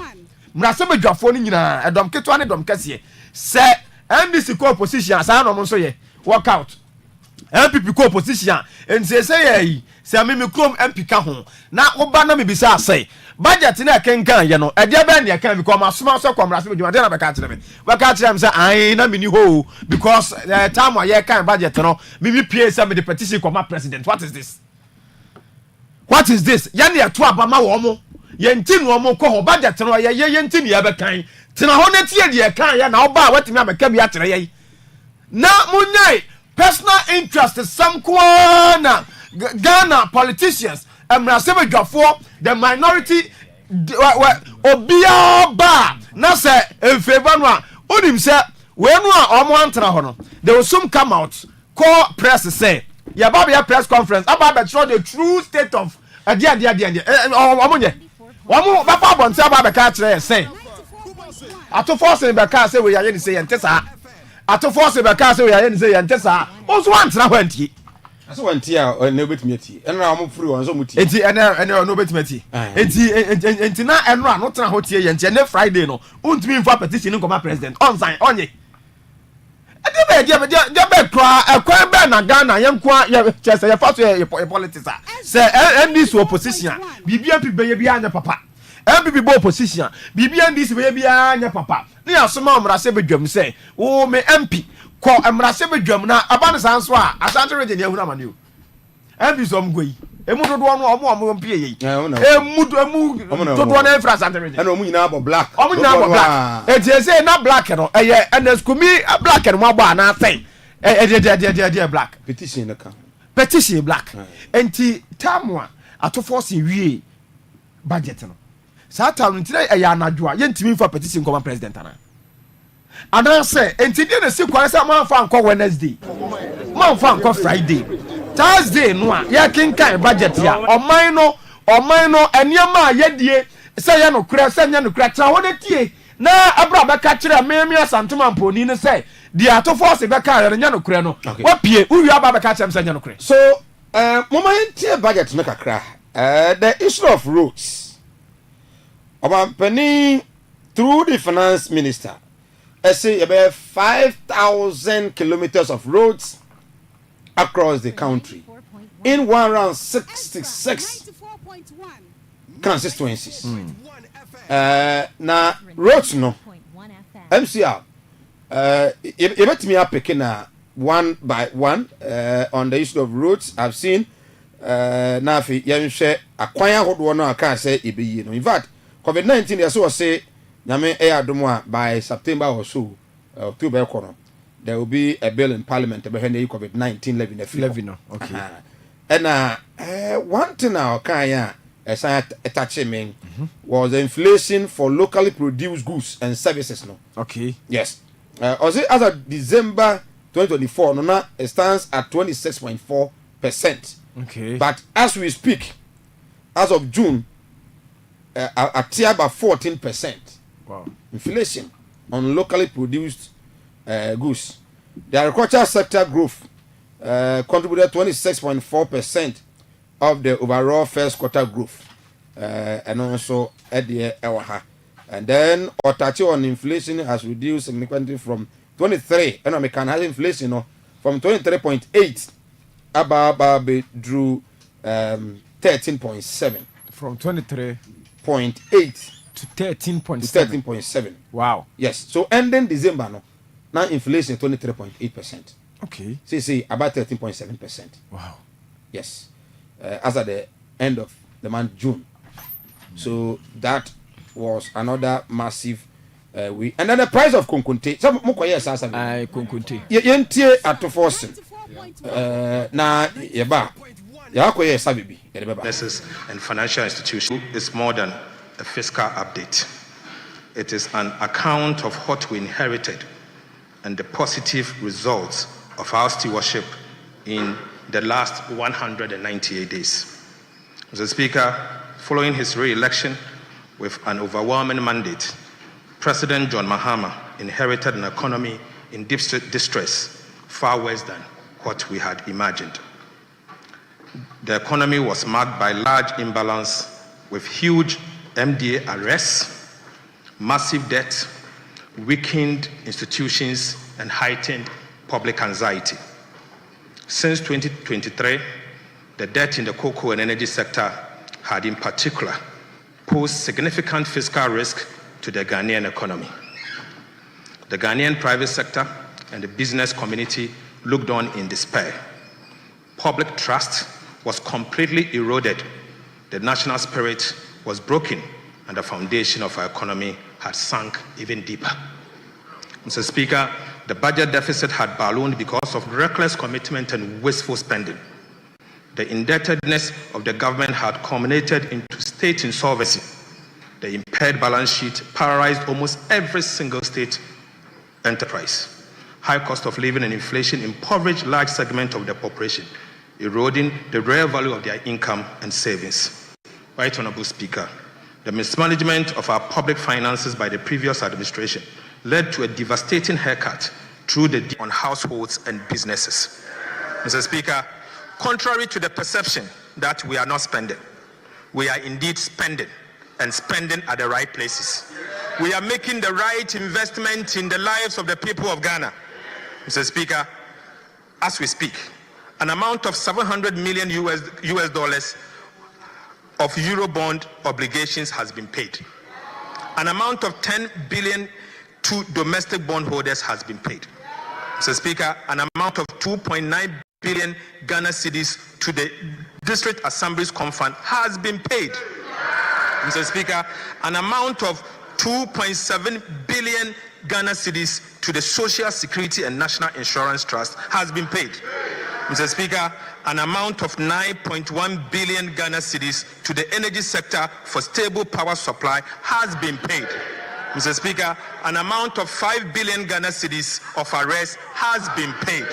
Right Honorable Speaker, an amount of 4.6 billion to the Ghana Education Trust Fund has been paid. Mr. Speaker, an amount of 1 billion Ghana cedis to the free secondary education program has been paid. Mr. Speaker, an amount of 4.6 billion Ghana cedis to the National Health Insurance Scheme has been paid. Right Honorable Speaker, an amount of 1.4 billion for the National Health Insurance claims has been paid. Mr. Speaker, an amount of 252 million for vaccines and essential medicine has been paid. Mr. Speaker, an amount of 72.8 million Ghana cedis as capitation grant has been paid. Mr. Speaker, an amount of 895 million to the school feeding program has been paid. I would like to reassure the people of Ghana that at the minimum, the following will happen as part of the VAT Act. Amendment Bill. Mr. Speaker, COVID levy will be abolished. The effective VAT rate will be reduced. The punitive cascading effect of the GET Fund and NHIS levy will be removed. VAT flat rate will be removed, and a unified VAT rate will be implemented. The VAT registration threshold will be increased to exempt small and micro businesses, and compliance will be improved through public education, awareness creation, and the introduction of fiscal electronic devices will be deployed. June 2025, the cedi appreciated by 42.6% against the US dollar, 30.3% against the British pound, and 25.6% against the euro. This is a significant improvement over the cedi depreciation of 18.6%, 17.9%, and 16.0% against the US dollar. British pound, and the euro. Mr. Speaker, I repeat, so far, we have almost reversed all the cedi depreciation in 2022, 2023, and 2024. This level of appreciation has never happened in the history of our country. Mr. Speaker, Right Honorable Speaker, fellow citizens, Ghana cedi no apeke. Cedi no apeke. Mr. Speaker, these gains and diesel at the pump have reduced significantly to the benefit of consumers. And the price of sugar, rice, and cooking oil at a 4-year low.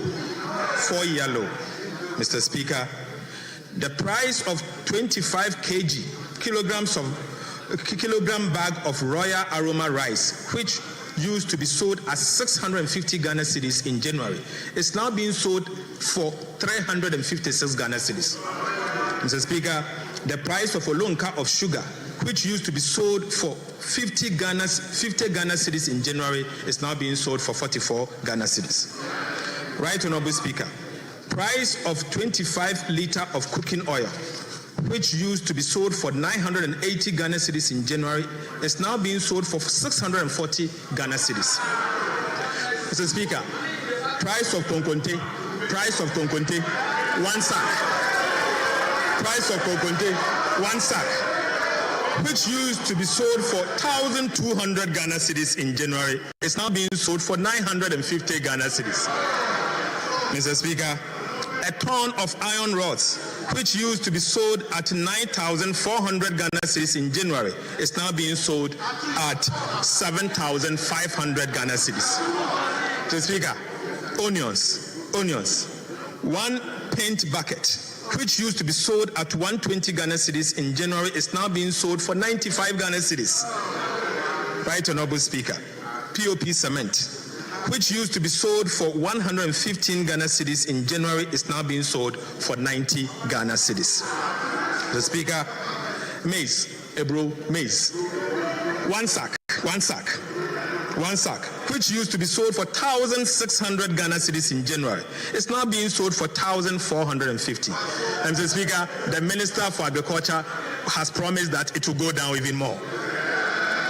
Mr. Speaker, the price of Yas sanitary pad, which was 25 Ghana cedis in January, is now going for 15 Ghana cedis. 15 Ghana cedis. Mr. Speaker, palm fruit, 1 olonka, which used to be sold for 40 Ghana cedis, is now being sold for 25 Ghana cedis. Mr. Speaker, this is the reset President Mahama promise. This is the reset President Mahama promise. It has been allowed to fester to the detriment of the well-being of the people. Right Honorable Speaker, on the 8th of July 2025, His Excellency President John Mahama inaugurated a task force to tackle illegal gold trade and smuggling. I also want to use this opportunity as the Sector Minister to reiterate that the government of President Mahama would deal ruthlessly with anyone found engaging in illegal trade and smuggling, as these nation-wrecking activities sabotage the progress of our country. Mr. Speaker, I also want to reiterate the point that no one should come to us and beg, because we will not spare. Right, indeed, we the Ghana's finance minister, and of course, Enra. After this, yet is secret. Do see, so Mike? Yes, indeed, UTA finance minister. Yes. In fact, Enra Koma on the Ghana food year. Was say, Omoba Omotia nursing training allowance, and Adia Bakwa, who say, Abambia no any people position on next I don't know why I said, opportunity by Bemua. Mistakes burn at NDC or Munyibu. Who said the issue of nursing teacher training allowance now I am saying, a man tem. Say, or say a control academy general. Okay. In the Bosum so you may afford your market piano. Now I'm also my father so a job allowance. Yes. And then what touchy on commitment be an debt be an homotutia. School feeding there or hall the issue of the free SHS there, the whole lot. It's 94. Yes, but I no pay. Okay. Yen share ene ma ye ton gun and yes atete so. Atete so. Mama the pictorial we no a ye no. O say iron rods dey saying. Say iron rods ton saying. Inti Ghana ni a wuti na no pay no. Sa ene ma e bobo so ye be to TV no so am wo hunu. Na o voice note be ma ko mo timi afre. Na o koto iron rods no e ton na ye saying. Say e saying ma ye hunu. E bia auto ni free. Na jene. Yes. Enti yen sha say with or say a price of konkonte bag baako. 1,200 and January. Omo take over no a. Say 950. Say na free so fast. Fa pen ne mo ne mo bonus say 1,000 to that's fa calculator no ma se nye 25 na yen kɔ anim. Say 250 series abi. 250 cities. And I'm say free so. And free so. Yakwa bonte ko bisa konkonte no e ma no se konkonte yente so. Okay. E ma no se. E ma no se konkonte di yente so. Ba o ma de betesa na 1,200. Almost said the tie no an tie. And tie. Konkonte di yente so. Okay. MC am me the next way. 200. We are na abori nya mo me the next way na afi. Yes. Enti u tie ma no pay ya. Enema ye bo so no pay se finance minister kan ye no. The finance minister kan ye no. Ye enema wo se atete so no. Ya atete so no. Eno ho asam ne ye kan. Enti se konkonte wo se na ye 1,200. Say no. Enye say bio 950. 950. Iron rods no say. Very good. So iron rods I do no say. I say now 9,400. Okay. January. And they say about 7,500. A ton no. Okay, aye. And you got iron rods ton 1 ton na. Aban so buy na 9,400. Say so come market so what to. Baby a iron rods bi an ko ho a aban say 7,500. Right? That's a difference of thousands. Makachi say fabo na nye say 1,900 na free so. 1,900 no so no. Obi bo sumi akatua wo. Endia no pre.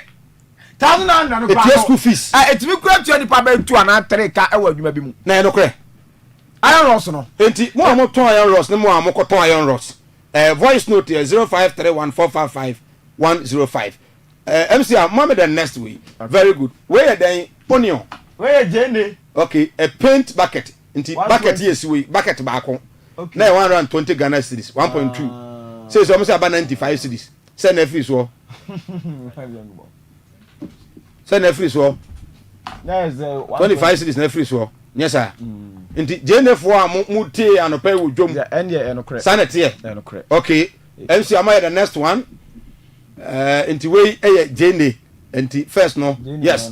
So we palm fruit abe. Enti abe no olonka no say no say 40 Ghana. And say na 25. They say you kwadwo sudwomu a. Kokoto abe a. Ya de ama wane board den kra no 25 cedis. Bara de tian say te de ateso. Ba sa de ono no ebo ne bo no. Ente sa wo adwama no so. 94.1. Abenu a ono no ebo ne bo olunka no. Na ya 40 a enya 40 bi but sa 25 no so ebro there be o. We feasibility studies are. Na ye Ghana Statistical Service. Minister share almost say omo nko Ghana across the country but be a market will be a enko busa no man no the flat obi got the minimum prices so it we no a change okota kwa anra eni kwa say a year below this one and eni kwa say but this are average price eni kwa say a year below na me fan say me kwafa me de wo mampon obi nso akwafa ne de e wo eye asante mampon na ama nti wo prese o kire say me no me kwafa ne mampon me tu ya 20 Ghana no de ono kwafa no na ama no tu ya 30 Ghana no ye nyina mra meje pa na de tell say anra me see ground okay me ne ehwa na ekwo ye be kwa akotie omo so mama me the next one akotie omo de mo kwa omo kan ye okay 15 every so okay so ebro boko Ebro 1,600. Okay, is a robot you say? And I say was say when according to onu o say 1450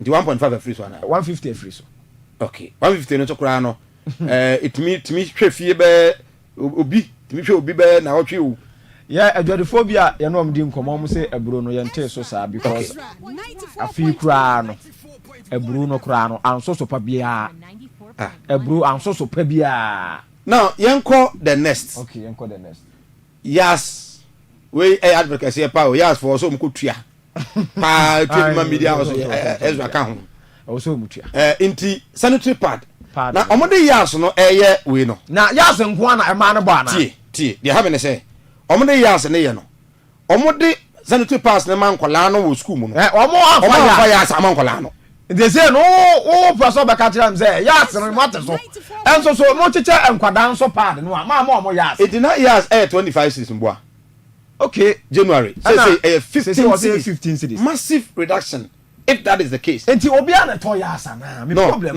no so or the product back pen the be example only for product ni na nani say can you for ka figure no but once I had to waste no there that can better it will affect others no until now 25 now above 15 naira so 10 Ghana cedis within 6 months if this is true it is a plus to John Dramani Mahama's government. No wala. Give me the next one. Okay. Let me see how if you have any other one you bet me enyanti mo amoto manu amoto yes no sanitary pad no mo yente mo kan no pay 0531 455 105 0531 455 105 yeah me we animu pa ye mo. Okay, so where a POP cement okay used to be sold for 115 Ghana cedis in January. Now you say about 90 Ghana cedis. A bag of POP cement. Now 115, about 90. This is from the presidency. One penny next one. That's what they're saying. 25. The price of 25 liters of what? Cooking oil. Anwa. Yellow one year bino. Kufo gallon bino. Yes sir. Now 980. Say your ton market. Okwa no pay. Eko towards a joso. Okwa buakwa market. 640 Ghana cedis. Na eno no anwa o dey so say we say we ni na ba because anwa for no so 340 anwa for no so ye ne omo kasai okay 340 now yen so atisi dwom na emo no ama emo kasa na hiam yo emo no emo pa na hiam because e hopa so na adwadifo ne hamaye emo no say say onze tamo no ne kamo no we mo ba ko Royal Aroma yeah and was yate so now adwadifo ne say emo o dey offer so yes adwadifo ne say emo a da o mo no ko adwama so koto no anopai ya nya advert ma mo bia yes but o mo say abena rice ede Royal Aroma no ede ye wo Cecilia no ne ade bia ede pa eno ne de yante so Oma kofa emu bia be man say tujimi eno na omudi begu abonte 70 50 70 eno no enti no de omampani ema finance minister be kan ye say enti emu ne de omo oboa se enti so e man say emu no enti adwodifo a omo ton na ewi a mo Ghana fo so a mokoto ne man so no ye enti mo enti amsi a mama ye adwodifo a interacted with them yesterday to confirm no ye enti o me mentor Romada ani busa me mo me kra me nim no me abena ras kwa me ntobida me ntobida amo ne dia se fra ne sai me na mo no kwa nim no sa mo no sa nya tam we ya me sa mo ne me hu bu Kumasi ada afa na aba eti mo no me nim kwa mo so e wo mo say 8 cars e mo na ya te so na e hu to mo 8 cars 70 cities ya te so e fo ka nya 10 cities ana na mo de da kata yan che hwe so yan ti bibia so yate so pacho yate so last year me be di bronya no last year me be di bronya wan 8 million ko 8 million enti me o mu na bi kwa ye 85 9 enti me a ndc nya aba na ne kom o mu ti na chesa aba no kwa no ndc nya na ya to aba na mu na o mu tete so ya to aba na nya tete anwan so enti ndc nya aba no ba 8 million this nya na ba 8 million na onya nsai nya hwe asu Kumasi de se no ma na atoto ye no ma mu di ayenim this nya ya no mutete one so no we used to say swim sa na bada 5 6-5 na be gina 5-1 kwa ze say me so masa 2 be 2 weeks ni me so masa 2 man ko 5-4 5-5 de minimum timi anya be 5 million 4 million nyina ba jujura iko konte ni de ye to ni 10 million and 13 million obi ani me so do abanchi no ayewu ana aburo mu nso no e ko 12 million ni 13 million ba jujura iburo mu no aba nti 9 million ni nyina bem nti nyama de ekofom anwa sesi anwa no koda no to no 7 million sesi 5.3 ana akoko kura na akoko bi o 4.5 5 million sesi akoko 3.6 3.3 3 million ni na wo nti nyama de mere ma huta nyama bo nchini ni de to ni last year sa na to ni this year o man ti so sa na to sa na to garlic ni de enya me na me sister na nchini ni je ena nkuto nsu nubuwa wo suru nkuto nubuwa wo suru pa 50 last year na wo suru up to now e wo so ba say dey wo from kakred this year ya teteso last year near 7 million this year should about 5-7 but adia garo de yente so sans ekiafo no say banchinya sheda mai papa ti garo ne de ni bo no ba bi ejina na ejina yente so garo. Right, Ezra 94.1 FM Ezra TV. Nti we adwadifo a ye ne omo ekodi enkomo eno no. Edusi yes. Yateso. Okay. Anwa yateso. Anwa kura no minister dia o kan ye no. Na ono se Frighton. Yes, Frighton ko kai 6.4 or so 6.5. But man is abedu 5.4. But so minister anzo ka say na yes 9 something. Yes. Bara one man so di nkoma a almost say 800. Yeah. Enti tedi yateso. Yeah. Konkonte yateso. Ana konkonte no yateso. Me ma me ba ko ye ko ye konkonte sum na nimu nya asem ketwa. Wono so ma TV so. Okay. Anya bi sa ye ka chen say finance minister say konkonte yateso wo say wono odi abete. When the abete? Finance minister. And also bisa question. Or say odi abete a ko ka say ate konkonte so. Oh, but some of these rude answers and responses. No, let's tell Ghana for you now say. Finance minister any abete a. Abete no eduane edi Ghana. Eti or analysis. Na o mankrofo ko busa say konkonte na yesen. Na ebia na 1002. No me ka chen say ete so e dey aba 950 Ghana cedis a. Na e busa wa. You don't need to ask that rude question. Say finance will be only abete. You need right say. Mama na some kind will tear no pay. You shouldn't be talking like that. No. These things we need to condemn it. What say? Sir, finance minister diabete anka obe unu kokunte bo. Dia ono ne part according to mama no. Sir, finance minister diabete anka obe unu kokunte bo. Mama ne bi kwa $100. Ya ka dollar sama ya onka bi. E bi kwa $100 da. Ya ka dollar sama na onka bi. Omo sa dwadifo no yesro ma no pe ade nchen nanka dia nti dia opacha ne se konkonte yente to very well but anwa to so very well ana emo no mo say omo akofa emu bi aba me ni mo kro but adwadifo no say na nsen yetimi bo emu bi donko new product abegum obahwe na 70 50 omo ni ba bi afiri ano ne ate so but emu dada no na me ne uma ba ko so edi nkomo ono de amanfo betu mu no right na ono no so kire se emu no ye odom kofa no Cote d'Ivoire ene de om kofa no otema om kofa emu ni bi otema okay tema mu no according to omo no enya de eno ya tete so okay we ye adwadifo no enye omo de enya de amanfo to enti eno nya so ene eda ya but royal aroma minister bodi no ne ateso na ne ente so o se royal aroma abena no minister sa emo na eda wodi no ente so yes ma me fatie for Accra na samra back to the studios obetumi afre ha Ezra TV Ezra Radio 0558620300 0558620300 and afi 0208340412 0208340412 enema minister bobo so say atete so no wo to bia de na wato wo ba person specific minister can say iron rod na 9,000 e say ye dey about 7,500 no me yehunu wo so to e no de ye say let's be we emfa different one and compare minister there no ma ye emfa course akra good morning. Hello, good morning. Ezra. Debbie. Good morning. Hello, good morning. Good morning, sir. Yes, would you be free? Good morning. Would you be free? Would you be free enti open menti ho TV ne so. Oba me pacha oba menti ho TV ne so. Phone no na ade frey enti tie ho phone we beto nka. Good morning. Hello. Good morning, sir Mike. Yes, menti o. Pacha Jamal ni mkasa pro mate.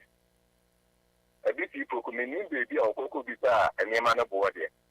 Right or na minister kate 94.1. Right or 550. Ayo one go a special and be a 500, be a 530, be a 520. Abra is January near 9 something. And one I walk on I'm only boom difference dobre.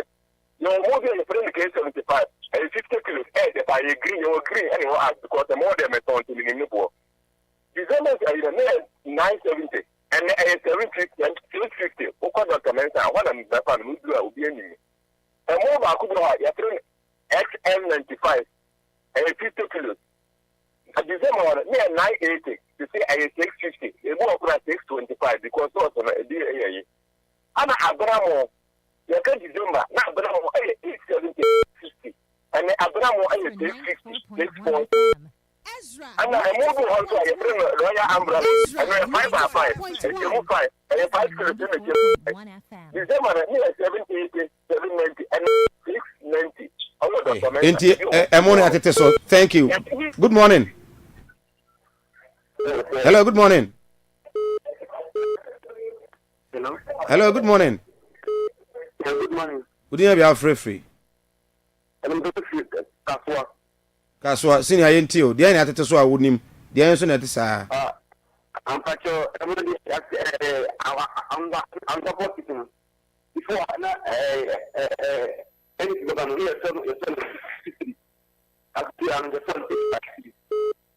Okay.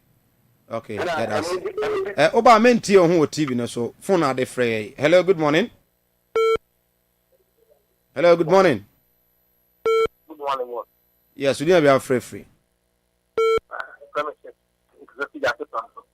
Menti o senior.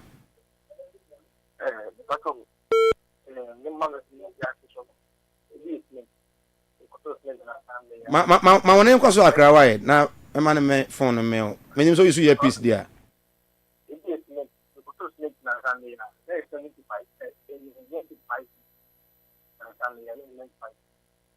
okay I could hardly hear you by my testament. Hello, good morning. Hello, good morning. Good morning. Yes, would you be free? With the 94.1 FM. Yentio. The minister Colonel, I know on the president level from Ezra 94.1 FM. president and the candidate and I'm up on the Okay, do cut iron rods libi no na above form to that 7,500. 7. And the way I got to 740. I see. Okay, thank you very much. Next caller, good morning. Hello, good morning. Morning. Yes. Oba mo no so akara nti o why do you be free? Okay, yenti o.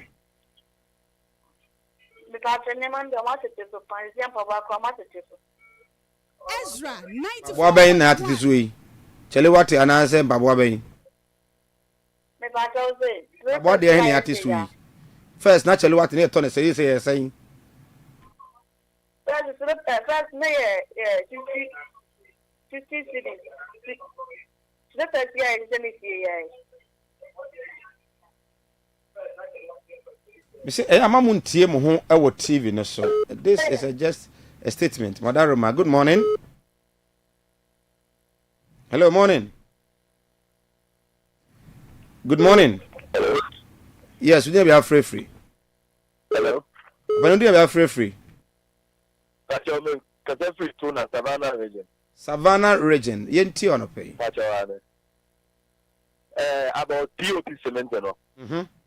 They say after Obia anything or Upper West Capital, 180 Ghana city. 94.1 FM. Over to the Savannah region, why 120 Ghana city? And 130 Ghana city. After Obia consider the office on town. As we speak. As we speak, the year. Now the any 3 days are make Echo Busa. Ezra, 94.1. Ghana cities. Over your home, so to the Savannah region, also 130 Ghana cities. It's even higher than the quota Minister Kutu Yekra in January. Sure. I see. I think so. Hello, good morning. Hello, good morning. Hello, sir. Good evening, be free. Russia, my memory about Sunijima Paudi. What was it, Ethiopia? Idian Kokudu, controversial man. Ezra, 94.1. The American cancer and Royal Tissue. And one almost say, and yet then I am Tissue, and be a buffer, helpful. But they never did here. Say, not all man of white. Someone say, and yet then, almost what I did. Maybe I need to know almost I bet I can be not back at the end. You come out of or marry from 2 more than a deeper protection. Not pushing, but you come out a man, and I'm said to do MPP. Cardination to me, no matter 20 years, and just for one more matter for getting from home in Pabon for. Debbie, Monfancha pa with that late statement now about Monfancha pa. Kokudru, any opportunity be everywhere. Wadaroma come and then retract that statement. Say, no muna and a year for 1 Good morning. Ezra, 94.1. Good morning. Good morning. Yes, we have free.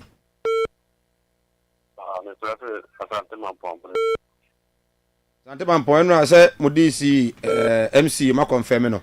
Minti prices of items there any atiso. When you're 100%. Okay. Hello, good morning. Good morning. Hello, good morning. Yes, we didn't be free.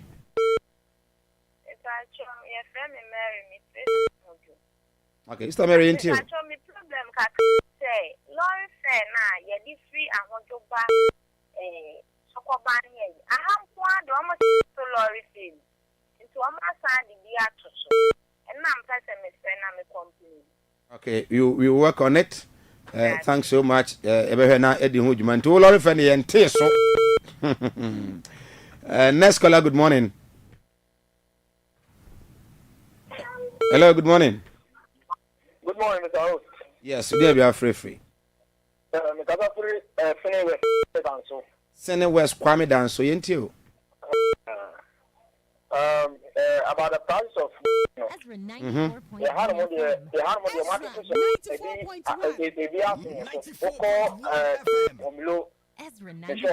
now, I was not on 9,500. But I look at the one 7,400. Okay. I'm a Uber gallon now. I'm one. Uber for you or Hannibal. Not on town, another 1,200. It was 1,001. But the menu can say about 600 Ghana cities. I see. And about Continue. I don't know the do. In the do, I have a form, and I'm cut here and a group. In a form. May I say 2 more course now? Fee ever pass and from course with you. Good morning. Good evening, free.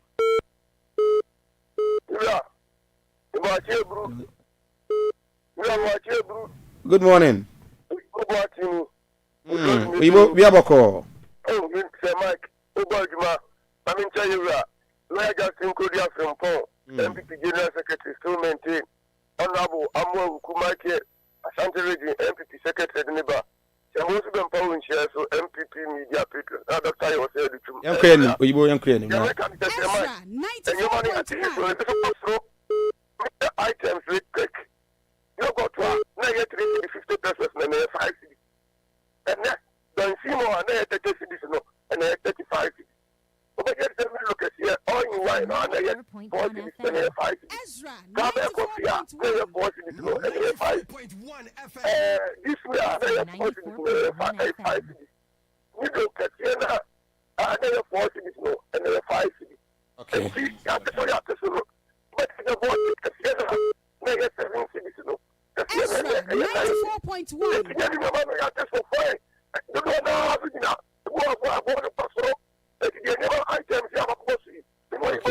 Okay. That's it. Good morning. Good morning. Good morning, boss. Yes, we do have free. But the friend of Parliament can tell one crack. Parliament to every one crack. Okay, boss. Ezra 94.1. If I say we need to colleague your station, we see a moment can be saved under 50 cities, number 25. That's our command 20. On your way now for 30 years, but we are there. We need Babonini. What's about to meet you? You too, make your point. Also, call a big frame or Casemir, I have been me in Babon for also my patrol. You can say, I didn't see. When you sue a bin no more, TMA. When you sue a bin no more. That is why I say, Nkonka be more. Into once one can assign over patch because you be Anna. Okay, it is a no yard. The son of Canada, one can ye and so 4.1. Medasipa. Right, you're my friend for this year. You best sign Abba, na bedin komo, and many financial experts, ebedin komo na Yahweh. The review about in no sign the city. Ona wado su ko nim diemu wo sikasemu benyambre ne no mo edin komo e be engage the guta and some MPs na enran so National Cathedral before a press conference. The lawyer ono nana oye lawyer to the National Cathedral Secretariat no and a press conference and opede ne bedin komo o se de mo keka nyina no nye no kore ono pay ono so ye no ebedin komo ye ni dwa kakramra Yeni dwa abusuafo yankwa drama so yeni drama dia na fe yakọ sofo reko heba sofo reko akurase doctor kurase ni doctor kurase aduro no ye wadawroma ope aduro a etu yade asentem so ekwa emabie mu ya fra no reko heba mr na de tie ne edu bina kwa ebreto mu de no ene eye nu hininom ane nu taso akomayade oto ase twetwon ya fra no sciatica so eye reko heba mr ana make am for adiama wo na ese open dodo atu akwa promise heba oyerepa po sak heba e wo mrom apedank wo mrom ana sak pharmacy so opatase 0244 470067 Semens Vital heba na ya gan wadawro ma wo be ma na pese osi wagedem na asini yie ma fancy sori dia Semens Vital no eyensuo ne press anu nti yede wenum wei todi nsuo kakra gu anum ano ye press ne bia tum kwa no amene enu asa hoden aba be ma ne sisi ya ne ya na poso wo ba sisi ya wo ya oye oba wadawro mo atenka ateko anu ntuntimi nkra match da ne da nyina hwe be ma nanim na wo da ho saa banche da ho ebo onyi style wo da ho nkra wo nya bia wesro wo yare kona kwa Semens Vital heba mesa ene capsules ne bi na ebobo ne nom na hoden mra na afa hoden no nso de na afa mpam agro no enya de na awade nso ya number 0244 718-557 na onsa enkabintem so Gwambe Herbal and Homeopathic Clinic Gwambe semen control sen yaya homeopathic treatment herbal treatment yaya lab yaya scan yaya massage physiotherapy service spiritual counseling dietary counseling hypertension hawo infertility asicho yade typhoid enamu yade fakwa Gwambe Herbal and Homeopathic Clinic Gwambe say ubeduru anu ma nature dawromenti awo no na ma obeboa na nature dawromenti wo nso watimi awafa ho afa aba na enema akoyie mesro ye ba ne ye hwe wonsam na se ebeboa wa ebehunu mesro dia ha watiti bia no spiritually fakọ aya Gwambe na yentu ase ajuso do nyina ene yewo 0241 587674 eno aya Gwambe Maliton Maliton ɛyɛ mogya mu aduro Maliton ahohoro akoma ho Maliton ɛyi ntirimu ɛne nti sɛ fi aba mogya mu yadeɛ bi aba mogya mu a no Maliton ɛba mesha na entu asɛm fama ho ono Maliton a entiri no emu asisie emogya ntimi ni mu afurusane no Maliton ɛbɛwaawa ntiri ni mu bɛyi fi ni mu ama emogya timi afam de ananse kyekye no de odware ya ne honam ya ne hene mesro de da bia na wade no mesro fuafu a ane kuaku a ane de awoso akeka no nyina no ɛyɛ Maliton ɛba mesha na wonom ɛyɛ koko akakadro no brand ya de ayɛ ɛne nti ahode wom pa 0547 02 1078 ɛyɛ Maliton na onsa etimi akabintam so kra na pep mesa ɛyɛ also adro de also etete no also ha no na adro ɛyɛ pep mesa ɛyɛ peptic ulcer stomach ulcer duodenal wakoma bontentem o akoma yadeɛ obo hyehyew ɛyɛ diarrhea emframa na abegyina wo yam a ɛyɛ pep mesa ana mekamfo de amawo obenya bi atu ɛwɔ Kolinak ɛwɔ Kumasi Sman Heba ɛwɔ Boase Kingswalk ɛwɔ Nkran Cap Heba ɛwɔ Sunyane 0542 397057 0542 397057 Uslas Enterprise ɛsɛ men control say open fidia a power kanea dia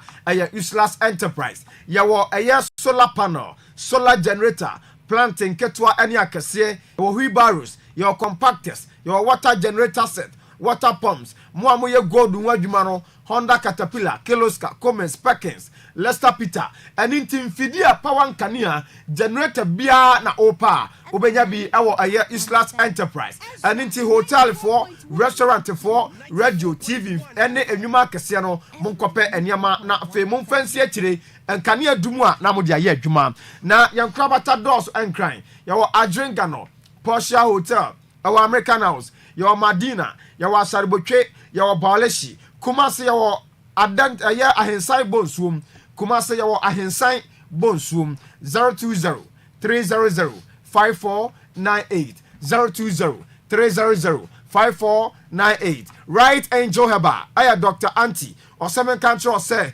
hunamu yadie osa susumu yadie osa osa draba elfo esayadie ntamso etu osase a ekwa embabiemu anu nti yade tete wono ehunam yade sunsumu yade a eye Right Angel Heba na wokọ na watu yade ase ajama wo spiritual problem bia wanya court case udi shebi atonsa muntentan a eye Right Angel Heba Chronom Afrancho Himan 0241 19 1222 0241 19 1222 Power Specialist Heba Hospital Power Specialist Heba Hospital Mami adua ye ni o mesra wa da hepatitis yade de efa no feature na yam hye no ni nyina se wasaji mu abasobode emprenkron enu nti hepatitis B eye C eye A ana tete wa eye Power Specialist Heba Hospital obrabo na ekese eye Power Specialist mesra immune system na ho ade aba fama e Power Specialist Heba Hospital ye ne ade heba tene heba mesra ba no mbina emo ama nkwabo akuti ade nya hoden ye waduro ya heba malamix malaria duro cough ka heba mesra eye waduro aduro ya heba tonic nso eye de nanum ato na adura onuma utibi didie na ye wakwabenya ACP road and crime Kumasi ofe yase ana takura de Anaji Estate 0244 544 422 0244 544 422 Divine Garlic and Divine GH capsules wadawrumo akuma yade aduro no adura aworo akuma ho na akuma ntokura bedi demu etuatua eye Divine Garlic and Divine GH capsules garlic ne ade aye na obawe garlic ya ebi ampampan ni nti untimi nwinti ane ade aye aduro ane ade no bra keka ho ane nti enyanyono ana enyanyan eye garlic mapa ya etu yade ase eye stroke hypertension diabetes o menstrual problems no eye Divine Garlic ane betu ase o yam watim wonam ye oya eye Divine Garlic mixture ane Divine GH capsules ano na make am for ede amawo benya bi atu aton awo Misty Heba Kolinak Freddie Mays and now call AA men sounds to be 0530 172 086 0530 172 086 ye kodidi ye bedi di peche ye kodidi dia na Jollof King restaurant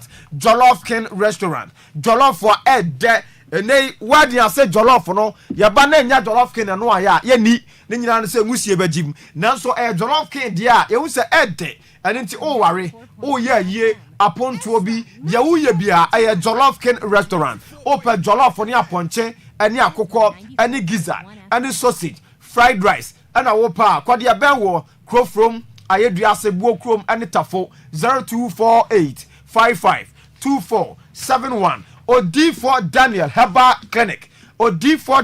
Herbal Clinic nyame nsawom nyame adawromenti awo no a ateko awo no a ema ya de sere wo so ye bonini ana wuntimi ngo ana mema me nya dadam ana me bra kofa bema ana me bana kofa bema ana ye twampo a fakọ OD4 Daniel Herbal Clinic na afi warmmo ya mu aduro ya OD Herbal Soap ho David Buo ayan sentrene open door powder David Buo ointment ni nyina no ayan sentrene yade bia ya friend yade no fakọ oye hwehwemu hunu se yade we ya owa anu aduro Kumasi wasante bekwai baby a insurance office ne wono takwa ya obra habebome 0249 087988 0249 087988 one nim komom GKB Company Limited Mr. Wada Japadi fie no de ope Japadi ato de amanso ne ho de ansan emame no betwa boso no GKB kwai ope dayato opa asase ato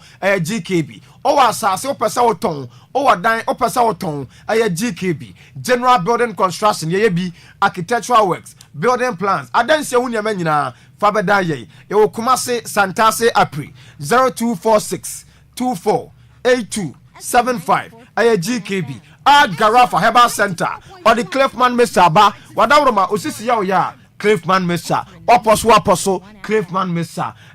Awututu na wo so a Cliffman Mr. and abenom erectile dysfunction kwabrane wo bemanu mu ayemre epeja eni na anu ni nansa ye beto aka ye bese ye soro na asa ba fom Cliffman Mr. 0533 420666 0533 420666 now no muni komo Odome Enterprise enkane afie Odome Enterprise Mr. Open kane asiesie wo dem ye ode adisi wo ne so ye ode adisi ho ye ode adisi dem ba bia nkane bia enti open the creative lighting gadget chandeliers crystal light fluorescent corner lights street light bia edamo light adwaye ba bia Odome Enterprise enkane na efe ne bo wo fom Kumasi ya ne Jaba House no edi hwani mu 02087279007 02087279007 na Fantasia IC hair relaxer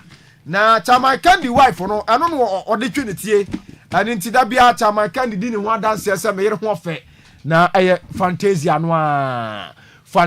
no a odi twuti a e ma wo sebroni enye on de ne ho na yere ho dan se yere ho afu na wa hu ma me na o da bi ne ho fe Fantasia no nti men kan se on de ho dan se ne yere ho afu wan ka se oba no ho afu me no me hu na me direct enti wo se o ka che ni kunu chairman kan na fe me so be pia ni kunu de no so enti me so Fantasia IC relaxer o de twuti a wo sebroni enti fa twuti na sebroni na o de twuti nso a wo se osoro abofo enti fa twuti na ese osoro abofo eno na abofo no yusu o kosoro abofo no a rade smo amoma no omo de Fantasia na twuma muti enti eno a ye o de dwade V1 shower gel and the sra V1 body lotion come up abayo na mewa no when you so amenwa no eno de ono awo ya we 0207 skin that's you know and 0207 667752 and kind for the mobile fresh 0302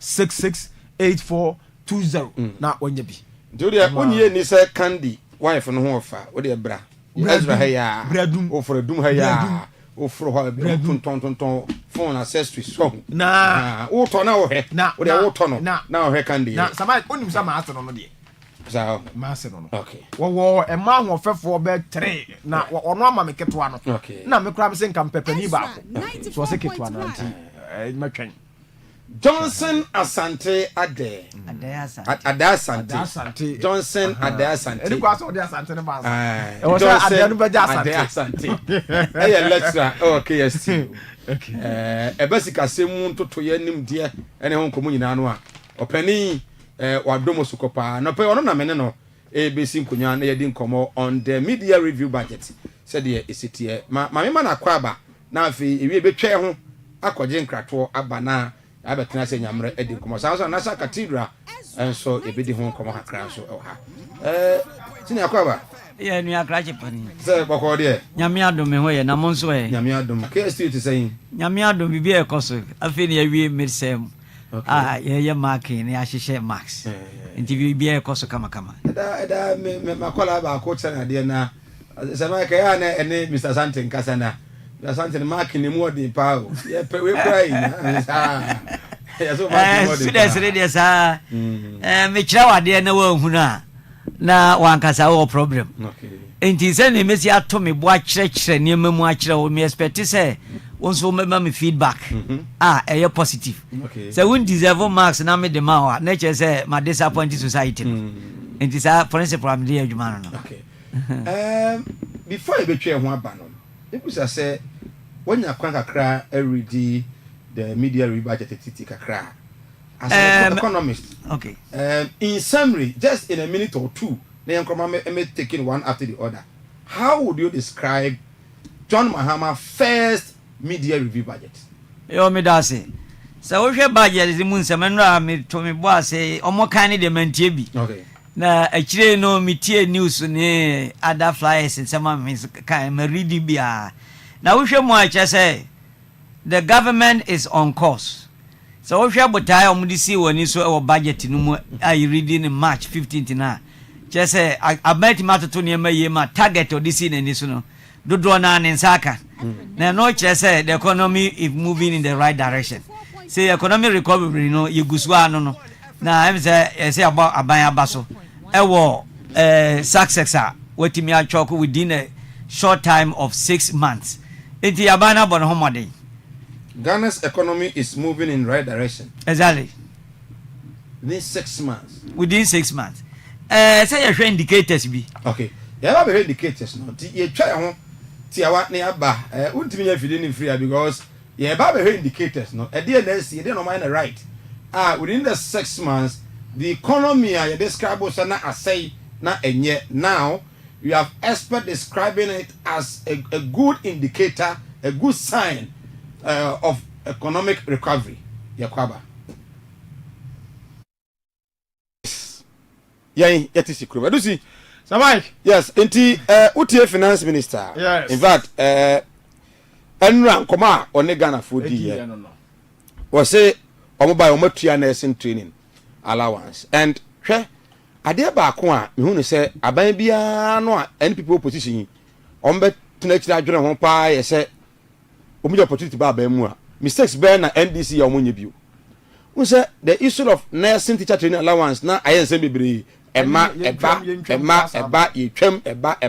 ema ntem say o say control academy general okay ndi bosome so adwumayefo adwo makatua no na mo so mafana no so jom allowance alawano na aba yes alawamia and then touch on commitment bi ana ho debt bi ana ho matuatua school feeding there or the issue of the free SHS there the whole lot yes but I no pay okay yansha enema ya ton Ghana na yesi atete so mama the pictorial we no a ye no or say iron rods there saying say iron rods ton saying inti Ghana na wutie na no pay no sa enema e bobo so ye de beto TV no sam wo hunu na o voice to tabe ma kwa mo timi afre na ukoto iron rods no e ton na ye saying say e ye saying ma ye hunu e bia auto ni free na jene yes enti yen sha say with or say a price of konkonte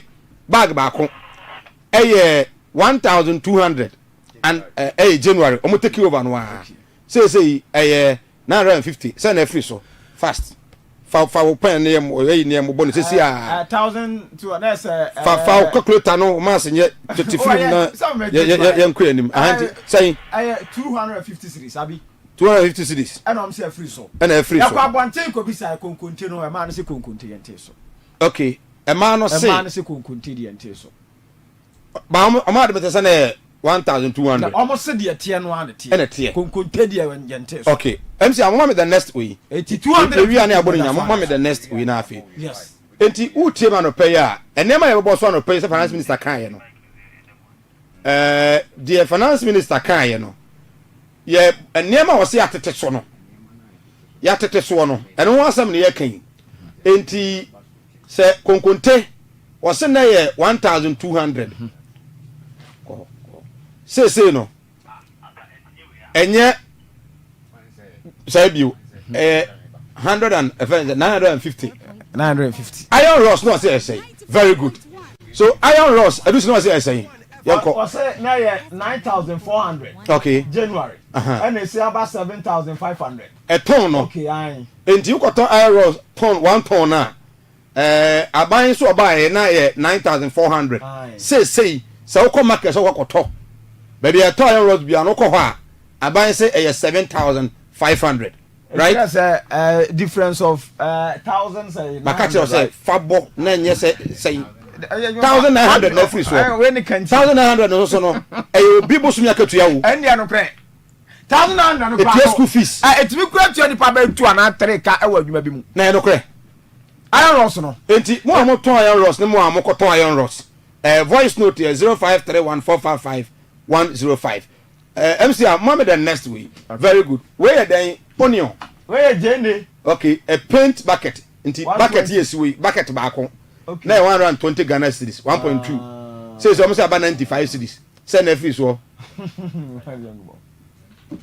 send every so yes 25 cedis na free so yes sir enti jnf a mu tie anopa wo dwom sanete okay MC am the next one enti we jne enti first no yes so we palm fruit abe enti abe no olonka no no say no say 40 Ghana na say na 25 they say ye kwadwo sudwomu a kokoto abe a ye de ama won board den kura no 25 cities bara de tian say te de ateso ba sa de ono no ebo ne bo no ente sa wo adwama no so 94.1 abenu a ono no ebo ne bo olunka no na ya 40 a enya 40 bi but sa 25 no so ebro debi o we feasibility studies are na ye Ghana Statistical Service minister share omo say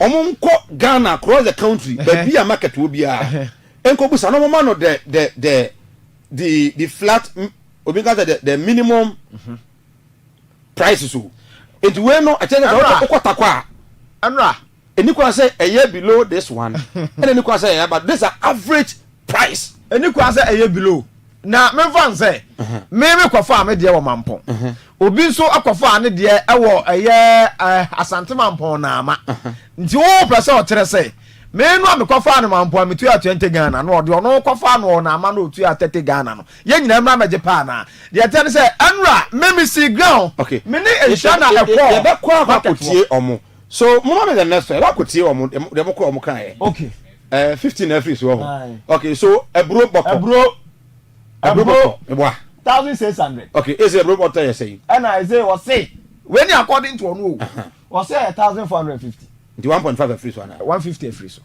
okay 150 no to kura no it me hwe fie be obi me hwe obi be na otwe o yeah adwadephobia ye no am di nkomo mo say ebro no ye nte so sa because afi kura no ebro no kura no anso so pa bia ebro anso so pa bia. Now, yanko the next. Okay, yanko the next.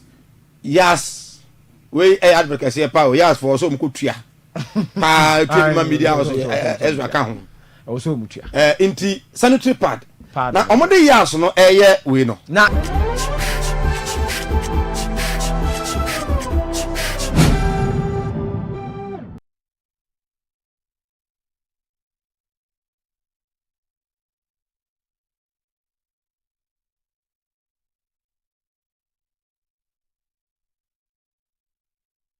the report about Bontin. Report if Deloitte want to buy. In fact, Deloitte no omu report no. And your full report of project new scope. Okay. Say they make out here say. But damning findings ne woman no. E me di hu say ampa bibi e ko so wo. What is damning about Deloitte? Damning they say. Hwe David Ajayi. Obia o man a contract. Minim say rako for the friend say person more contract bi na me person woni gina your contract ni sin bra be scan bi se na be ya me the contract nsa be ma. Ultimate to your contract. Ezra 94.1 FM. Ezra 94.1. 94.1 FM. Ezra 94.1 FM. 94.1 FM. Woman 117 million cedis. We shall find this now. Actual amount is 113 million cedis. Dear no one find yes architect. Or your architect on draw near where the way best National Cathedral. Na National Cathedral, oh yeah National Cathedral na obi oba draw ami who the best National Cathedral nkwano. Or the 117 million cedis at it is kind 1.17 trillion. Ezra 94.1. Sabi mami a wotie me say skaway. Ya the buses miensa esi ho. Na ye hihye sika no 10 cities a ebe bus miensa. Ezra 94.1. Ya the amount so ndro ne hwedo ebesi aye no. Na Bet Khalifa. Right. Yana say hi Ezra 94.1 FM and of course Ezra TV. Arapai eguso din komo lecturer e wo fia ha. Ye nyamre na extensively ya share the media review budget. But yankwa o man so na yene lawyer Charles Janwa lawyer ono ena ojinamu ede ema the National Cathedral Secretariat. Enra where press conference catch said there was a press conference enra a course for the National Cathedral issues. Lawyer mo echirimu say and some yatina bontain from the presidency no Yamo Entungu. Nothing has gone wrong in the National Cathedral project. Lawyer Oti and kind of prayer. Say Mike Nibia Boko. Ezra 94.1 Very well. Erika Yemusa say National Cathedral Board Management and Obia Oya Jumebiano. Now, as directed by the president, say Obia Fana Jumantuono. Modi ato and answer with Asukrem. On Penema directives, no fan to because you so be massa directive. Nyamra. Some penny per se a so finding reason, so say there's a legal problem. My BB no a court or the court record said no way in TN dissolve. And now say National Cathedral for now because okay, I dissolve board. Only some 2 million. So as it stands now, no, even though the directives are back, but the board is still in force. The board is still in force because directives not can. Someone take steps. And on this level per se, the board is still in session. But board also, and they have to say, sika fasiye. Momo kura wase ba momo no yehunu momo no be ko ne ho contract kwadwuma kura nyanya kura no na yedika atua ho ka bum. You are a lawyer to this. At the end of course on National Cathedral yenim. Okay. On the National Cathedral. Ezra 94.1 FM. Ezra 94.1. 94.1. And the walk elections no say we need Ezra 94.1 FM. It obey president on one kasa she share in Nyoma. On ne fa a consultant no Ajayi. On no san so employ Ajayi say on review in conform between a contract no. And on mutuate amaka ansa ne formal board no say board ne hwe no mun sidan. As it stands now, Minya, Oma Yebibi, as sinking bay 25 meter a concrete, and Nadia no cranes in your manuma air cost. And almost started some your political agenda. Say, a Yoma disca, and the national cathedral go for be this car and yes and to go for and donate for a basic cathedral no more came Ezra 94.1. Now Momo now okayan Momo no AD before and a set your platform na man for the Momo bekosu and to no set your platform na a court na se ba platform no so na free inform national cathedral for normal instructions no media to account 47 million say a failed transaction and me come na me throw letter come ADB say ADB mo fa failed transaction mo try asem mo questions more answer. Obviously, there was a third party involved with one year for it. Meanwhile, national cathedral for me was from letters. I'm on respond. Ezra 94.1 Now say FM. the one or baby friend me from ADB say, yeah, dissolve a national cathedral board into me here permission from them. And so no more. So when I say I dissolve or let it be a chess or my dissolve, offer let an mention. Ezra 94.1. I think there's something going on. I always say more press for no more from my MD no on church because we'll be sending Momoa. So we'll be sending Momo who platform way so Momo account na bankwa. So be a ubehusama. And you to me check it number. Now 47 million.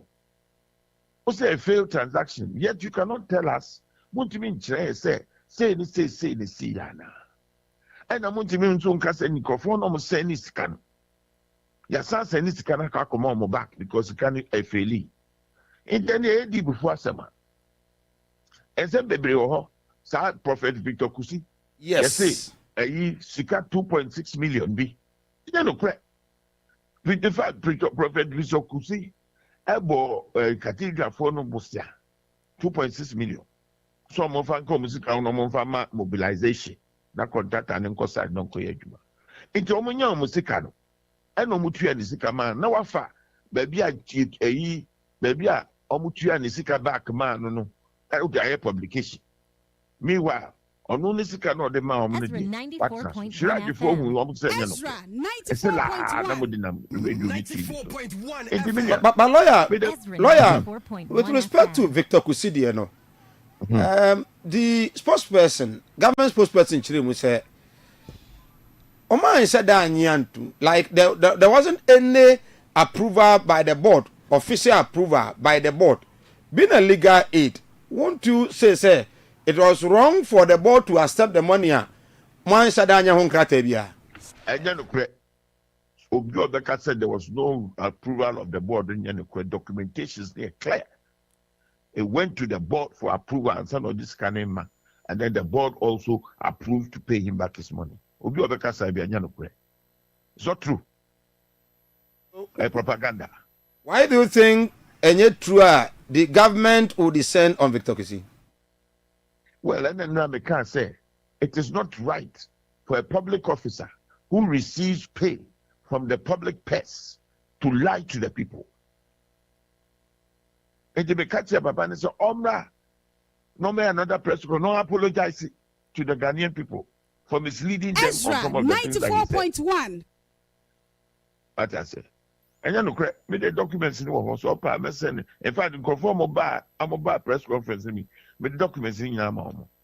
Yes, you receive a copy of it, of which I but you must say now the has a boban so even you be diverted national cathedral project no at the acquire natural cultural center and other way more say project we are saying Ghana for do not descend on you say even the $58 million kura no a mo kan some the project no enye no na mo de yes kan kura bro sa so no ehu amna nko a would you recommend also say a car airborne project no hono nke be ya yen divert Debbie may recommend the crowd.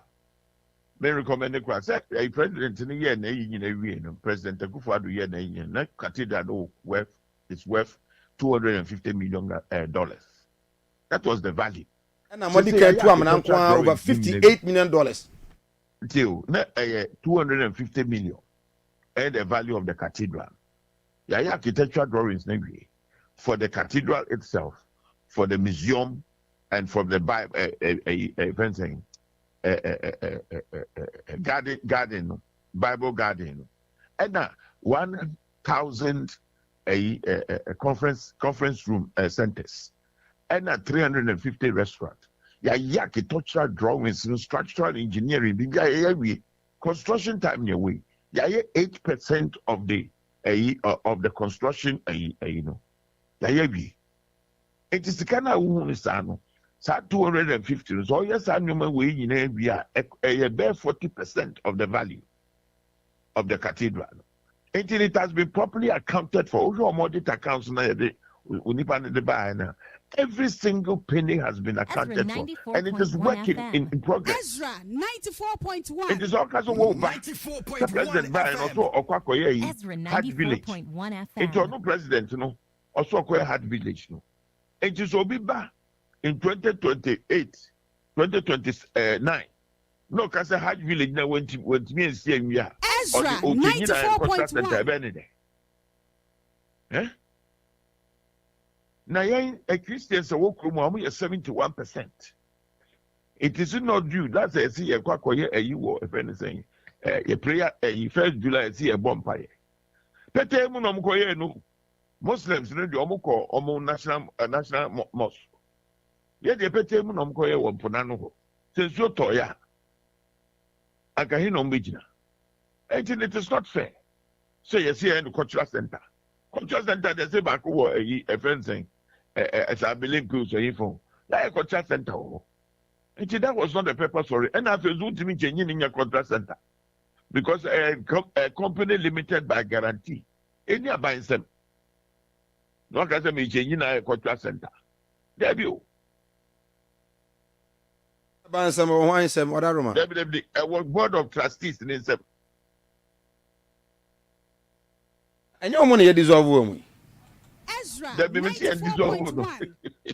process. So even if the processor, as a so government succeed by dissolving them one, it means he can use it to do anything.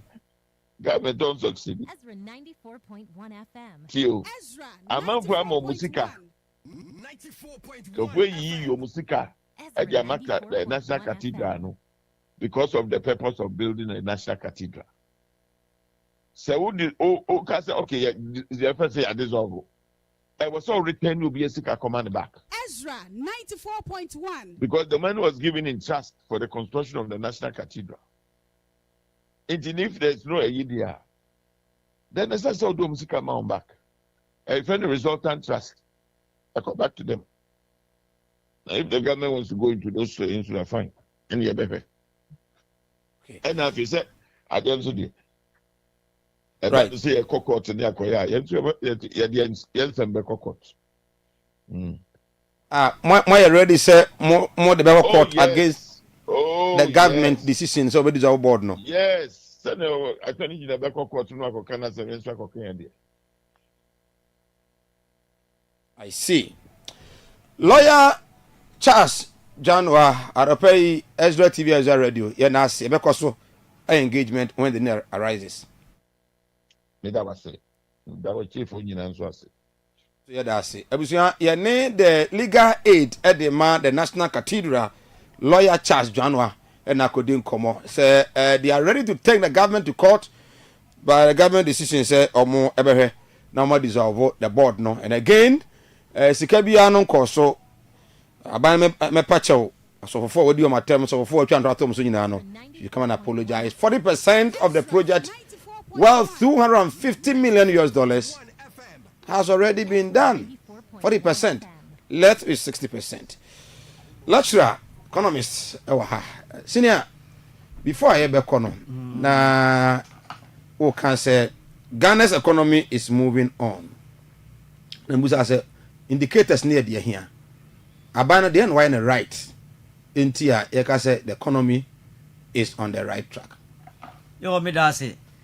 Edi kai on my major problem pa na high any exchange rate no rate na e de kosoro kwa na kosoro exchange rate kosoro in a way ana esi kono se ni hunu from 2022 eba na the eba ni say emma enam say ye import niema kese bo mem no e ma niema bo edi nachi na niema bo nso kwa na ekosoro it is a kobane sana exchange rate na nkasa akosoro no e be ma ye national debt no in cedi component no so be kosoro okay e wo musa ban ko bo bosi afo from e kan ho na so ye say $6 no de basidia na a shoot kosoro say boom enti aban we ba power no ne omo ye ni say they are going to tackle the exchange rate problem. Send your buyer, you bet me stabilize the city no.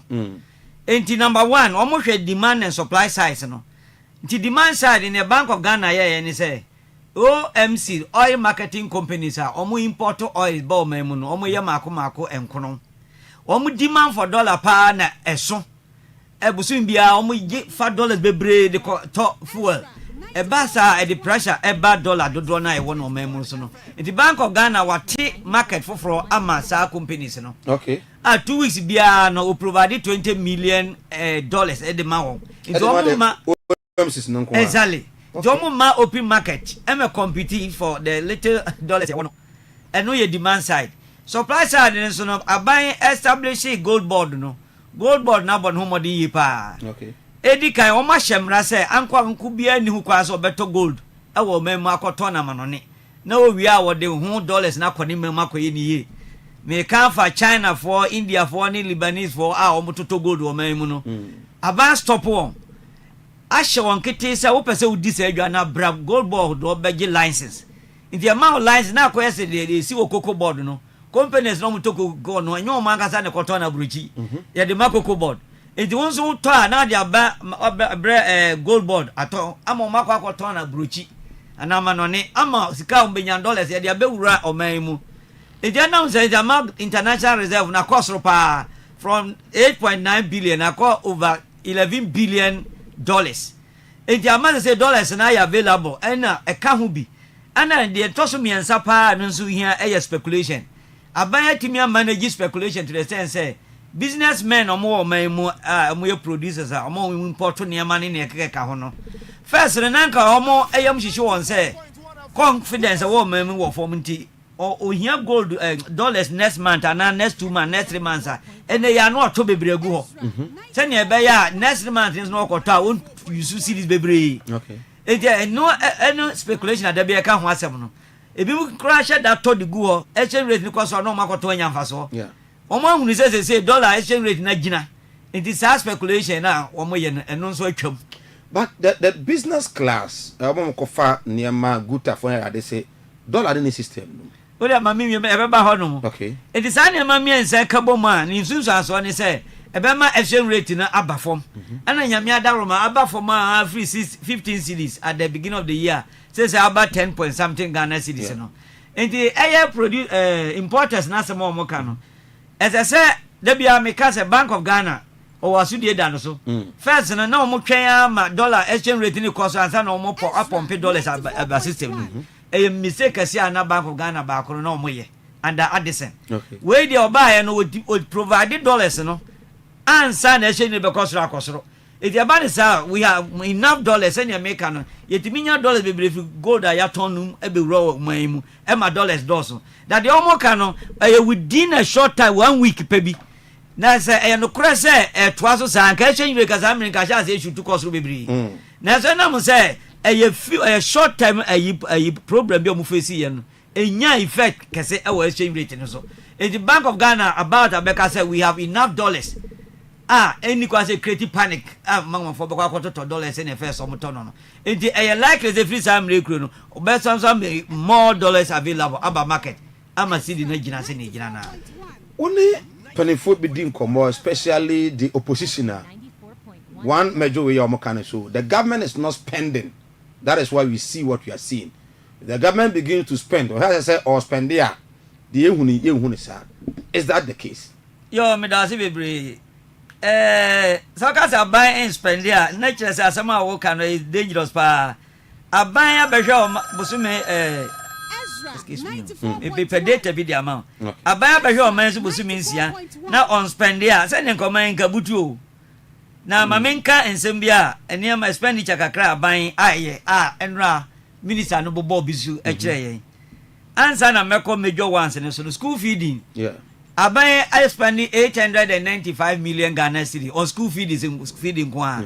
Student, nurses and teachers allowance omoje 191.7 million. Aban etua mo. Arrears ana o kra na ya se tuatua ni nyina. De hia pa bione 2.9 billion Ghana cedis for district assemblies as common fund. 2.7 billion to Senate. Say omon be pension be nyeska de tuatua omaka. 9.1 billion Ghana cedis to stabilize energy electricity. 9.1 billion. 5 billion to clear outstanding arrears.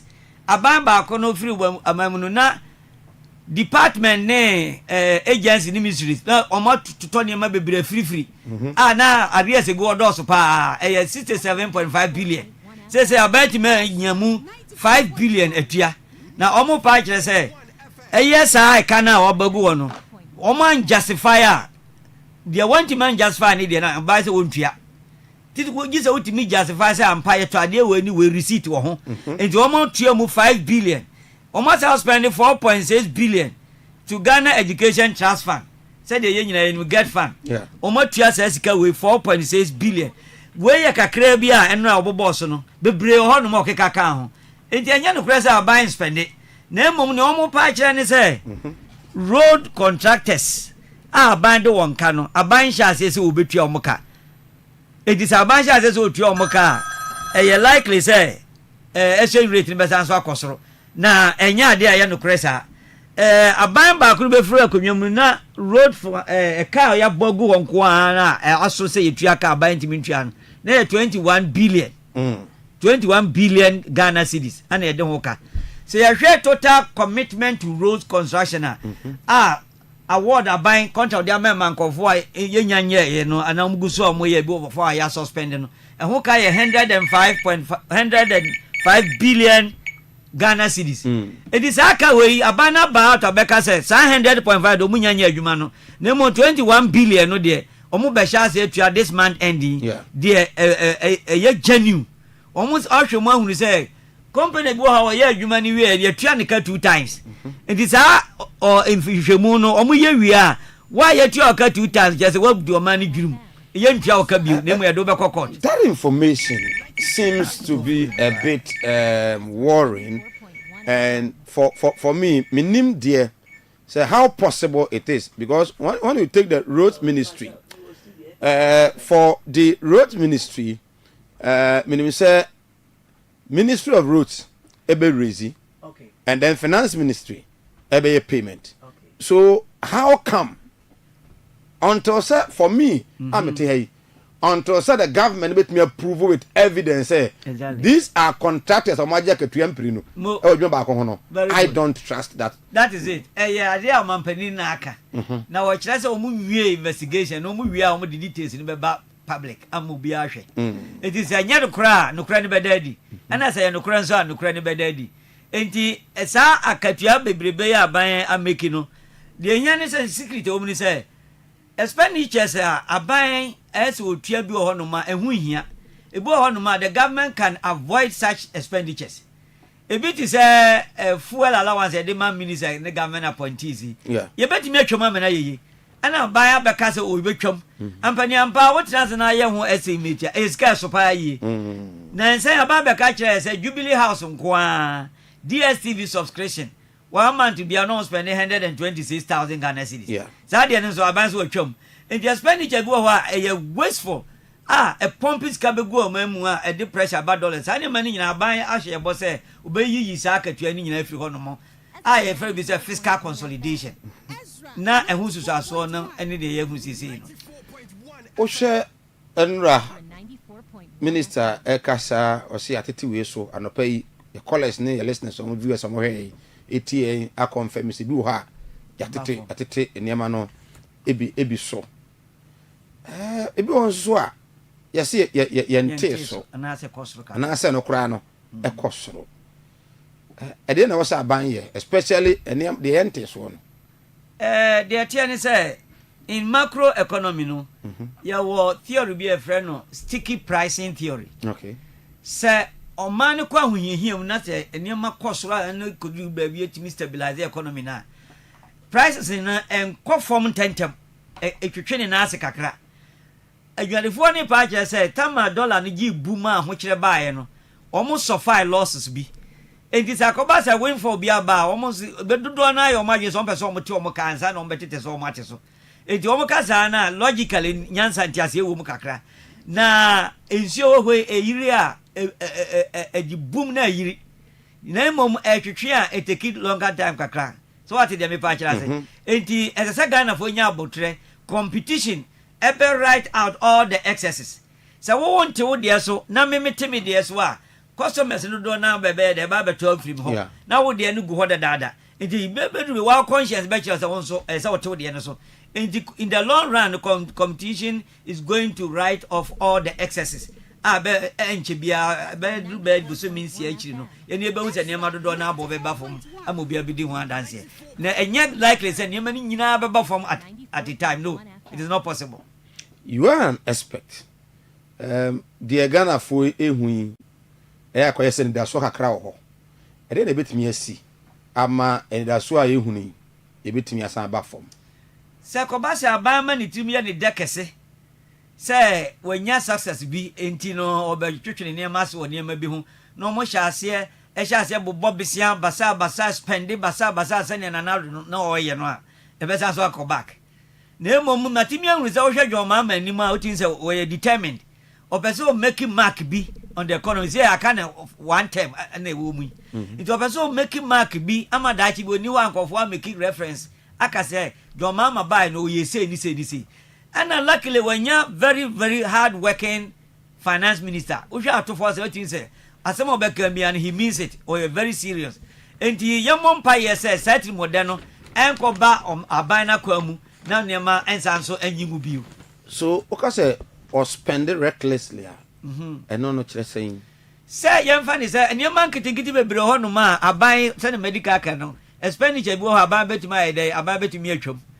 ɛyɛ saa allowance yi a nanado baeɛ a na ɔmde yɛ sɛ ɔmatumi atua no adeɛ de kɔ wiaseɛ no na fa akɔkaka mu aban baeɛ wahyɛ aseɛ sɛ ɔtua mema fa mu deɛ saa allowance yɛde ma students mfa so bi ani so student allowance no teacher training for no way ɛne nurses no ɛsɛ kwa deɛ sɛ ɔmo bɛgye ne monthly abosom ne so yɛ ɛtua wo kaa ne ɛtua ɔmo so kaa akɔyɛ political policy bi nti ɛden sɛ aban bɛbɛ wobɛtumi atwam na ɛyɛ wasteful expenditure ɛne sɛ ɔmo nyinaa yɛ tertiary student mebɔ anaa wokɔ university a yɛma wɔn saa allowance no bi nti ɛna adɛn sɛ ɔmo colleagues ɔmo nso gye training foforɔ bi wɔ ada tertiary institution ɔmo deɛ ma wɔn allowance na university students yɛ ka sɛ ɔmo nkɔgye loan waa sɛ yɛmfa saa nkɔfoɔ nyinaa nto saa loan no so na ɔmo nso nye loan no bi na aban sika aban de tuatua saa allowance wɔ tumi ade aboaboa no atumi ade yɛ schools a abububu nkɔdaa a wɔn kɔ school ɛwɔ nuase nkɔdaa a wɔn kɔ school dɛm akonnwa koraa yɛnya bi ntena so wɔn te block so na ɛtwerɛ na saa sika no yɛmfa anyi yɛ saa nneɛma no yie nneɛma students na nkɔgye loan wɔn nyini na wɔn yɛ adwuma a wɔn ade atete saa loan no that's the best economic way of handling the situation na nso ɛnam sɛ yɛ politicize saa allowance ne ntɛn no ɛɛdin sɛ aban bi bɛnya akokuduro sɛ ɔbɛka sɛ ɔyɛ afiri hɔnom because ɛba ne saa opposition bɛgyina so de ayɛ campaign de atia ama students so de ato aba de atia abusua ha yɛ Ezra 94.1 FM Ezra TV mene Ura Johnson Ade Asante senior lecturer Kumasi Technical University an economist and Edin Komo and Anopai TV will go for a quick commercial break na yabo voice note or hayaba yabetuaso I have a question for him in the election year Ojidi say His Excellency the President even though he wants to make a record, obetimi maintain the pace ama the inflation and rise up on that. Yabasisi.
All right, Yerasena and Simon Akwaba. It is just 10 minutes to strike the hour, 10 a.m. Today being Friday, the 25th day in the month of July 2025. And of course, 159 days to end the year. And I'll pay the mid-year review, budget discussion, and many the lecturer, Kumasi Technical University, of course, senior lecturer, economics, Johnson Ade Asante Yedin Komo. Senior, if I who say now, you know, Omo Kofan, the importers, exporters, Oma has here complaining. Then I was a ban year to ensure, say, you know, Mezi for no, and never so come for us, no, at least Omotom Kakra. Because a man for be the who say a year, but almost so more Mezi ne Abusu Kano. You know, say things are still difficult. Abana was so your day. Yo, me da say Mike, near Tiani say. Complaint no woman a genuine complaint. Is Mazi for Jumano, yentimi do away with it all memo. Omo boapa. It is a woman Jumano mo yelling no, and you may be quia. No omo kai sa buying with ye, not to near me, so omo hotoya, me no me yes your home betoy. Na omo complaint me tiebi. No more patches is a exchange rate in our bar from a year on pa. The duty no abeba form na mom sika nkiti bi o ha shipping lines no ye tuatua no haba no ne dia ha wo mo pa na sika no mutua so dodo na so enkwa aban ho ekwa individuals no mo wo ho no edikululu bi kwaso wo port ho aban sa wo no maka no wate no obehwehwem na aban ahwehwem a omfa ne nansi form pa yie no hu se obeye the writing se ne ebeye nkofo adwuma ya omo kai omo ye no ebekwaso yie omo ho to ma say mark me no me ne ko to spare parts yenso ye ho betoye nti aban on tie no masemo mo kan ye pa mazi for yankofo bi a mo ye hard working nti economy no mo ni mu ye so mo ka se ne ma bi nko ye ma aban mu na so muso on tie omo no mo plan no hu ehunu se complain no mo ye no ye timi asolve enti side or how beba economy no bi so beba aban na nkasa so okay ukasa say the gold board. And so I am one of the magic to this successor. Yeah. Well, so now you say Aban will be a cancer illegal man into us another day. All this illegal man is so no omo kutu from a good year. Omo the command the good bias. No Aban so any good no. Ediko. Now say ye two musuatia. Don't you think that the tone of goods are in there will be reduction? Reduction but won't it affect what you are seeing now? And the Mike, Nyoka and the crepa. Inti na msemo na omampani ehia mpanimfo no mo kasa imza himfo. No can be say we should be able to sacrifice a little. Sentiment sacrifice gold na ye nya na ye be say ensase nyina. Any say the pass e betimi atu galamse ase e very difficult.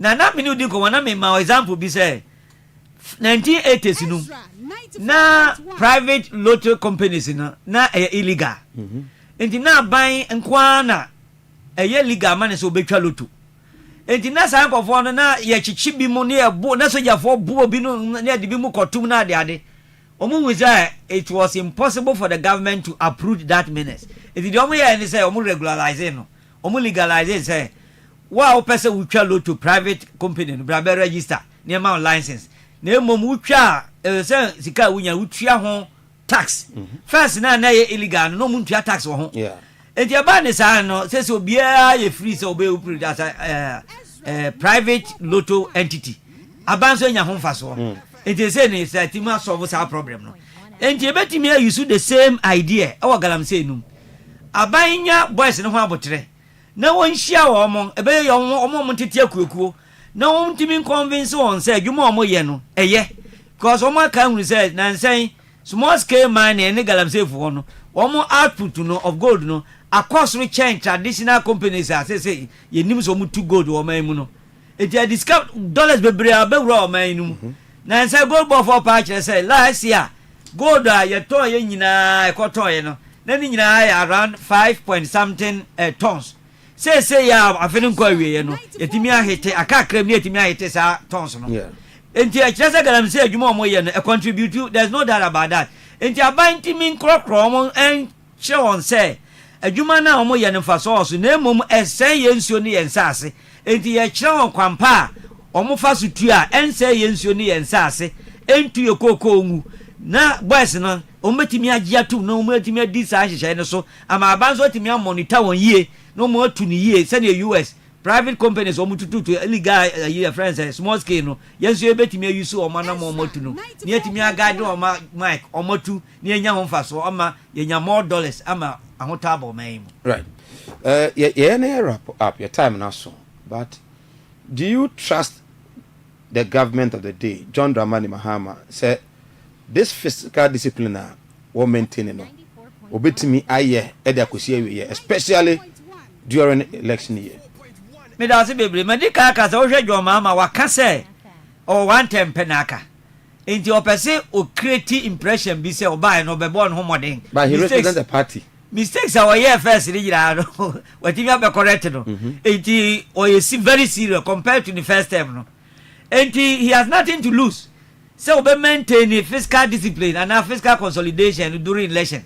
Because on non contest be emra man kwan. And the party also is of interest, and Ghana, that is politics. Now dear man who say maybe I hear to have a sitting president in one contest be no. Ayana enyama ekoye. Maybe as a bones and as a sitting party can no lose. Enti enya de oba to niam jejem na mom eniam pa obetumi ahwe no aye ne yie no. Ebema party ni di pa kese chance last minute unnecessary expenditures obeya ebema eniam aginsemu. So it mean maintain exchange rate and as a call from kese ama inflation eba from ama say no your debt ebe sustainable sene nan say enra minister ne kai no ye be share afiyase no na Ghana kai ye de 726.7 billion Ghana cedis debt service na 61.8%. And see who ye twa ne ye ka no sika yenya no mamu ye di mu 60 something percent ye di kotua na say no enam say exchange rate na ba from ntino e ka ye di o man de na so ate aba from 727 billion no aba say 613 billion ama debt service no reduce from 61.8 abedru 43.8 debt service so no to GDP sorry it dey say no ama say no o man no face to a positive direction. And you can say ban sacrifice on any silver platter. No. Send a GDP to our debt, no, etimia fall from 61.8 to 43.8, no, a great achievement. Inflation above from when it does one say a feedback no 11.9% above set, no, a bimpa about go lower than that. I see. It didn't cause a buy at tuna mukra. And Timin say Mama on to Tunia Masi during elections. Cause yes sir and the Munyanka cry when yan last minute didn't have every ho. And that's what me maintain the strategy says a woman and yet they and this is on be winning about 2028 cry and yet they right. I was high Ezra 94.1 FM Ezra TV Mene Johnson at the Asante a lecturer senior lecturer KSTU economist and a eating commercial.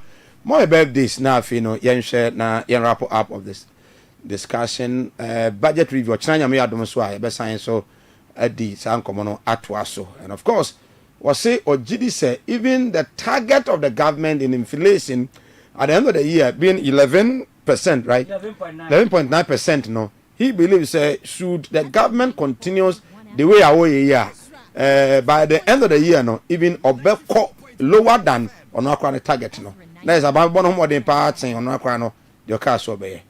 That is a good point. And of course, Omano, Emuya does in a team view. In any Benyadi. Full let to in an eto. I think it's a good cause. MCR, Mama me, the birthdays, if any, na afiyan sorry. Sanso na me adumo china. Okay. So we Obapa Christabel and happy birthday to your Obapa Christabel. From Nana Yakunadu Ojama of Ezra Communications, wishing you happy birthday, Christabel Obapa. Yes, next. Okay. So what is happening? MCR. Okay, so Nyamiara Maputo. Okay. It Macduff, right? Macduff Kojo Kusi. Today is your birthday, brother. Very nice gentleman, handsome man. It's your birthday. For Michael Atta, Ezra Communications, wishing you, Mr. Kusi, a blessed happy birthday. And then we have okay. So there are others. I think say MCR Monya or the Monko platform. Some fantos mamina mintimi enye. Just get to our platform. Na menye this birthdays na afi yen sorry so. Happy birthday enko Emma Akosia Ejapa Ejapon Akosia Gloria Akosia Ejapa Ejapon and wawoda. Happy birthday to you. This is coming from Kennedy Kwekwenji, former NPP communications officer for Kumawu. And then MCA Munya pictures no. Happy birthday to Hilary Maulin Elikam. Yes, okay. Elikam, today is your birthday. Happy birthday to you. From, I think, your father, Francis Akapo. Wishing you, Hilary, happy birthday. Nyami admo ochina, me mate bako papa efrimu, and ochina, ena ye no, inti, offenso, ena ye no, ebekoso, inti, mwe watiko nyinano. Yes, watiko nyinano.